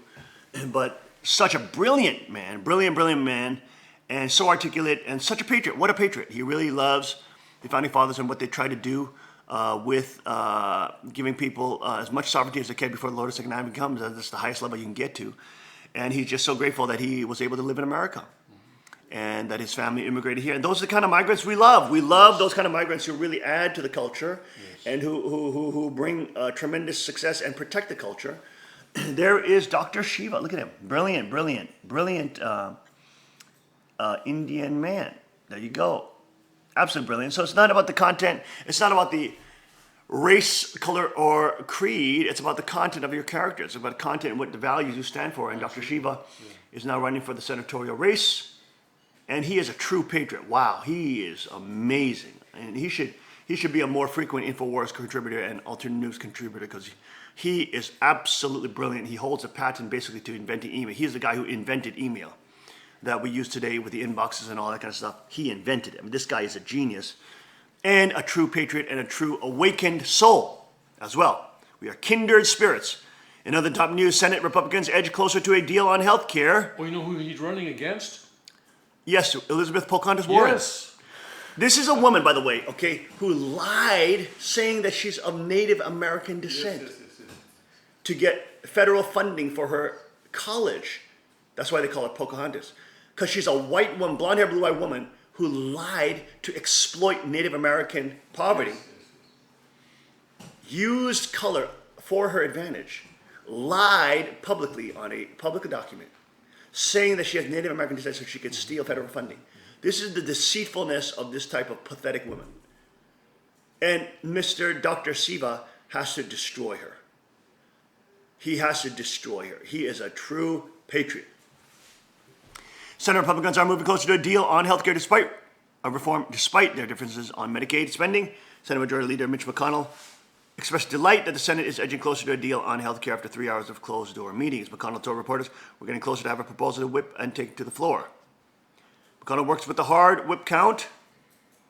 The Senate can only afford to lose 2 of its chamber's Republican seats, with Vice President Mike Pence to break the tie. At the moment, both Senator Rand Paul and Senator Susan Collins remain skeptical towards the bill, of course, because it's always going to be Obamacare light, hopes for a slower rollback of Obamacare. Senator Shelley Moore Capito hopes for a slower rollback of Obamacare's Medicaid expansion. And of course, the real reason why they want it slow is because they want Trump out of there and then just roll it back in. They don't want him to get rid of it because they're in the same pocket of the insurance companies that are they're making out like bandits. They're making billions and billions of dollars off of Obamacare. They're monopolizing all Medicare, all insurance, all providing, all doctor providers. Now becoming a doctor is no longer a lucrative industry where you could usually start your own business as a medical doctor and make $100,000 salary. Now you become an employee of the state. Now you make a $50,000 as a doctor now. It's now become the new new lower income profession, being a doctor. You waste all your money on 10 years plus. It's probably up to 15 years plus of academic training knowledge learning, and then on-the-job training, and then you can't even make any money like you could in the past when it was free off of Obamacare, because you could actually start your own business and be the CEO of your business and be a doctor making $200,000 a year. But you're not going to lose that cloud because the federal government has taken over it, and now you're an employee of the state, and now you're going to make $50K. If you talk about student loans, doctors have huge loans. Oh my gosh, they're completely debt slaves. But you used to be able to pay that off if you could enter into the free market, and since it was a relatively unregulated industry, you would be able to use that. All that you've invested into your education would have dividends and payback. Whereas now you just become a slave slut to the state, and you can't even give your own honest assessment of diseases, because now Obamacare program, you have to type in what this person's symptoms are, and it'll tell you what to prescribe. And if you don't prescribe that, you're liable for lawsuits. But if you do prescribe that, you are free. You are off the hook. But that's totally dishonest, because some of these doctors know that what they're prescribing is wrong, but they're already beholden to the foreign insurance companies and the pharmaceutical companies that are owned by the insurance companies, that then push the drugs onto the people for stupid minor ailments, which they know they don't need to do. But if they don't do it, they'll be sued and they're liable. They'll be fully liable for damages. You see what I'm saying? It's absolute scam. It's a total scam. Total scam. And these Rhino Republicans, including Mitch McConnell, a total Rhino Republican, continuing to push for Obamacare Light, which continues to fund his foreign insurance company sponsors, on which they receive hundreds of millions from. These people are so slutty. They're so disgusting and despicable. These politicians are truly the dregs of humanity and of society. You know, minus a couple of them like Senator Rand Paul. I mean, they're the dregs. They are the most psychopathic, the most deceitful people in the civilization. And we let them get to power. This is why democracy doesn't work in the end. This is why even the republic system doesn't work. It gets taken over. It doesn't work. You need to have God's kingdom to come. You need to have the Chinese Constitution to be implemented, because only then will you stop the psychopaths from ruling over the rest. We'll be right back after the short break. Stay with us on the King's Report.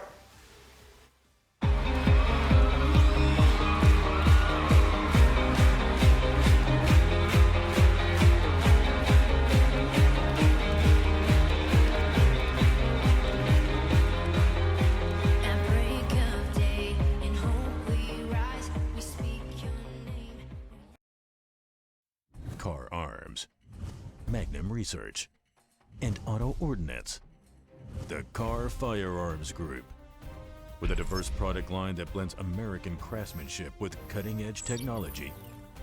It's no secret why gun enthusiasts choose Car Firearms Group.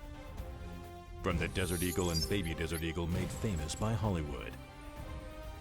The history of the 1911 and the Tommy gun. To the best in compact concealed carry. Car Firearms Group is not only the first name in personal defense, it's a name that has earned the respect of gun enthusiasts around the world. Concealment, innovative technology, value, accuracy, and history. Car Firearms Group. Made in the USA. Visit car.com today.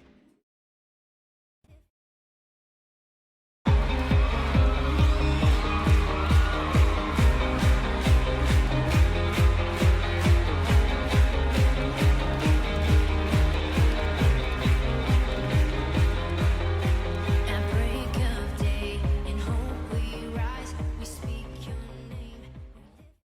Shish, shish, shish, shish, shish. We're back on the King's Report this Thursday, June 8th, 2017, our final segment. I was in the break saying, shish, shish, shish, shish, shish. Because we have no time with so many articles to cover. It's ridiculous. Pastor's Daily Devotion written for Hillary Rodham Clinton published. She wrote the forward. Look at a crazy woman trying to pretend she's some kind of holy saint in a prayer posture looking up towards heaven, even though she's a Satanist. Strong for a moment like this. Daily Devotions of Hillary Rodham. Oh my goodness. If you literally buy that book as a Christian, you're going to be cursed. Jesus will have his way with you, okay? You buy that book for a literal political Satanist and an actual Satanist, high priestess, posing as a mock Christian, saying that she does devotional readings when she does devotional satanic readings. The woman is a total demon, total political Satanist. And shame on that pastor who wrote his daily devotions written for her. Shame on that fake state-run pastor, you pathetic pimp, you despicable idiot, you fake loser. You are a pathetic schmam. Schmam, schmuck, okay? That's what you are. Total despicable. I don't even want to look at it, it's so disgusting. James Comey corroborates Trump not under investigation. Did not pressure him to drop the Russian probe, as we saw with the video that that has him under oath, admitting that Trump was not under investigation. Did not pressure him to stop the investigation. And Coulter, all we need is love. All you need is love, love, love. All we need is love. And deportations. Yes. All you need is love and deportations. All you need is love. In Britain, as in the US, when an Islamic terrorist is said to be known to law enforcement, the translation is he is being actively ignored by law enforcement. And Coulter is brilliant. She's brilliant. After the latest terrorist attack in Britain, at least as of this writing, Prime Minister Theresa May bravely announced enough is enough. What is the point of these macho proclamations? After every terrorist attack, nothing will be done to stop the next attack. Political correctness prohibits us from doing anything that might stop it. Poland doesn't admit Muslims, it has no terrorism. Japan doesn't admit Muslims, it has no terrorism. Right. The United Kingdom and the United States used to have very few Muslims. They used to have almost no terrorism. One notable exception was chosen as a national freedom hero in this year's Puerto Rican parade in New York. Notwithstanding the lovely Muslim shopkeeper who wouldn't hurt a fly, everyone knows that with every tranche of peace-loving Muslim we bring in, we're also getting some number of stone-cold killers. Former Prime Minister Tony Blair dumped millions of third world Muslims on Britain to force multiculturalism on the country. Now Britons are living with the result. Since the 9/11 attack, every U.S. president have done the same thing. President Bush admitted Muslim immigrants at a faster pace than 9/11 than we have been doing before 9/11. There you go. Whatever the 9/11 attackers intend to accomplish, I bet they didn't expect that. Now we can't get rid of them. Under the rules of political correctness, Western countries are prohibited from even pausing our breakneck importation of Muslims, much less sending their recent arrivals home. In defense of the poor saga, okay, etc. You get the gist of that article. Jeff Sessions ends DOJ handouts for leftist groups. Yay! Attorney Jeff Sessions announced a new policy on Wednesday that prohibits payouts to third parties in settlements reached by the Justice Department. Hey, yes! Oh, yes. Yes, superhero Jeff Sessions is stopping the leftists from rigging and playing the system. Fantastic. EU gave Notre Dame Hammer Attack Jihadi Award for writing pro-immigration articles in Sweden. Of course. There you go. So pathetic Europe has become. Fired TV reporter, I've received thousands of sexual and violent threats, she says. Philadelphia television reporter who lost her job after she was caught screaming expletives at a police officer outside a common club said she is now receiving thousands of sexual and violent phone messages and threats. That's the headline on that. Donald Trump outlines infrastructure plan. It's time to rebuild our country, says POTUS. Allah will get you, London nursery worker attacked with blade. Of course, that has nothing to do with religion of peace, Islam. Ramadan Rage 2007, the complete list, as Tim reported. Penny Nance, Trump set to end ridiculous war against nuns. Comey Crawl, DC bars plan, testimony, drink special bonanza on Thursday. DC bars, you mean, alcohol bars, plan testimony, drink special bonanza on Thursday morning. Report, PETA produced fake animal abuse video as part of attempted viral awareness campaign. There you go. Selling sex and naked women in bikinis painted as animals for their agenda to regulate everybody and to dictate what we can and cannot do. PETA being very well known for receiving federal funding and state protection for their activities. Milo fan sues UCal Berkeley for $23 million over abuse against conservatives on campus. Where are the jihadis? Pierce Morgan grills Londonistan Mayor Sadiq Khan. I gotta see this before we hit the break. Come on, we gotta see this one minute video. London Mayor Sadiq Khan faced a tough line of questioning from Good Morning Britain Tuesday struggling to answer why the government has no idea where potential terrorists might be. Co-host Piers Morgan put Khan's feet to the fire after the London mayor said he's unable to track 400 possible jihadis due to the budget restraints. The Met Police budget, roughly speaking 15-20%, is funded by me, the mayor. Let's look at this video. Taken place. How many of those 400 have come back to London? The estimate is just over half. So when you Where are they?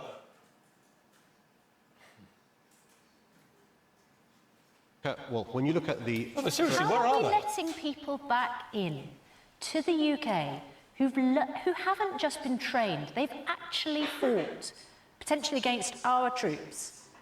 How are we letting them back in? Because he's a freaking without traitor! knowing exactly where they are and what Because he's they're an up to? apologist. Because out of all the thousands of people that we're concerned about, surely those who've actually gone to fight are the biggest risk. That's one of the reasons why it doesn't make sense for the government.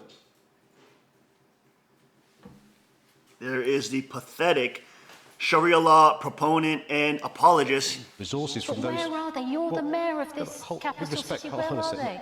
I can't follow 400 people. What I can do is make sure Why with the can't policies, because what we can do though is make sure that the resources for the police and the experts to Why follow these can't you people... instruct the police? Why can't you call Cressida Dick right now Well, I'll and tell you say why. every one of those people I'll tell who's you why. come back from a war zone, who's in London, I want them followed? Let me tell you why. Because the Met Police budget, roughly speaking, 15% to 20% is funded by me, the mayor. The rest comes from central government. If the Met Police budget is being shrunk and reduced, they've got to prioritise and use their resources in a sensible, savvy What way. could be a bigger priority than people coming back from a Syrian battlefield with intent to harm British citizens? Why is it not the number one priority? Why are these people just allowed to come back in the first place, and then the London mayor doesn't appear to have a clue where any of them are? I mean, no disrespect to you, but where are they? Well, that's one of the questions that obviously the police and security services are Yeah, but you're looking the into. mayor. But this chap Yeah, here... but Sadiq, you're the mayor of London. Sure, but can I tell you, look, the three men responsible for the attack... on You're the Saturday night- apologist, hired apologist for Overseas, the they were- Saudi Arabian overseas, Wahhabi integrated terrorist into our life. radicals. Oh, that's pathetic. But good job, Piers Morgan, even though he's a loser on many other things. Good job that he pressed the fake mayor on that issue. BLM activists unleash racist tirade on Tucker. Boo-hoo white people. If you don't like people excluding others on the basis of race, then why are you doing it? I want to see that video, but we're run out of time. Congressman starts impeachment process against President Trump. Dems begin the coup initiated by the deep state. Swedish government orders clinic to end treatment for rape victims in favor of treating migrants. Oh, the irony. The Swedish government has announced that a clinic in Stockholm will no longer treat female rape victims, and the money will be spent on treating traumatized Muslim migrants instead. Oh, my Lord, my Lord. Oh, my Lord, more my Lord. Our Father who art in heaven, hallowed be thy name. Thy kingdom come, thy will be done, please. Thy will be done, thy kingdom come, please. Thy kingdom come, thy will be done. On earth as it is in heaven. See, oh, goodness, goodness, goodness. This is why that prayer is so important. And thank God it's no longer going to just remain as a prayer, but it will become a reality. Thank you for joining us today, Thursday, June 8th, 2017 on the King's Report. We'll see you tomorrow, 5 a.m. sharp. God bless, Godspeed, and may his kingdom come quickly, quickly, quickly.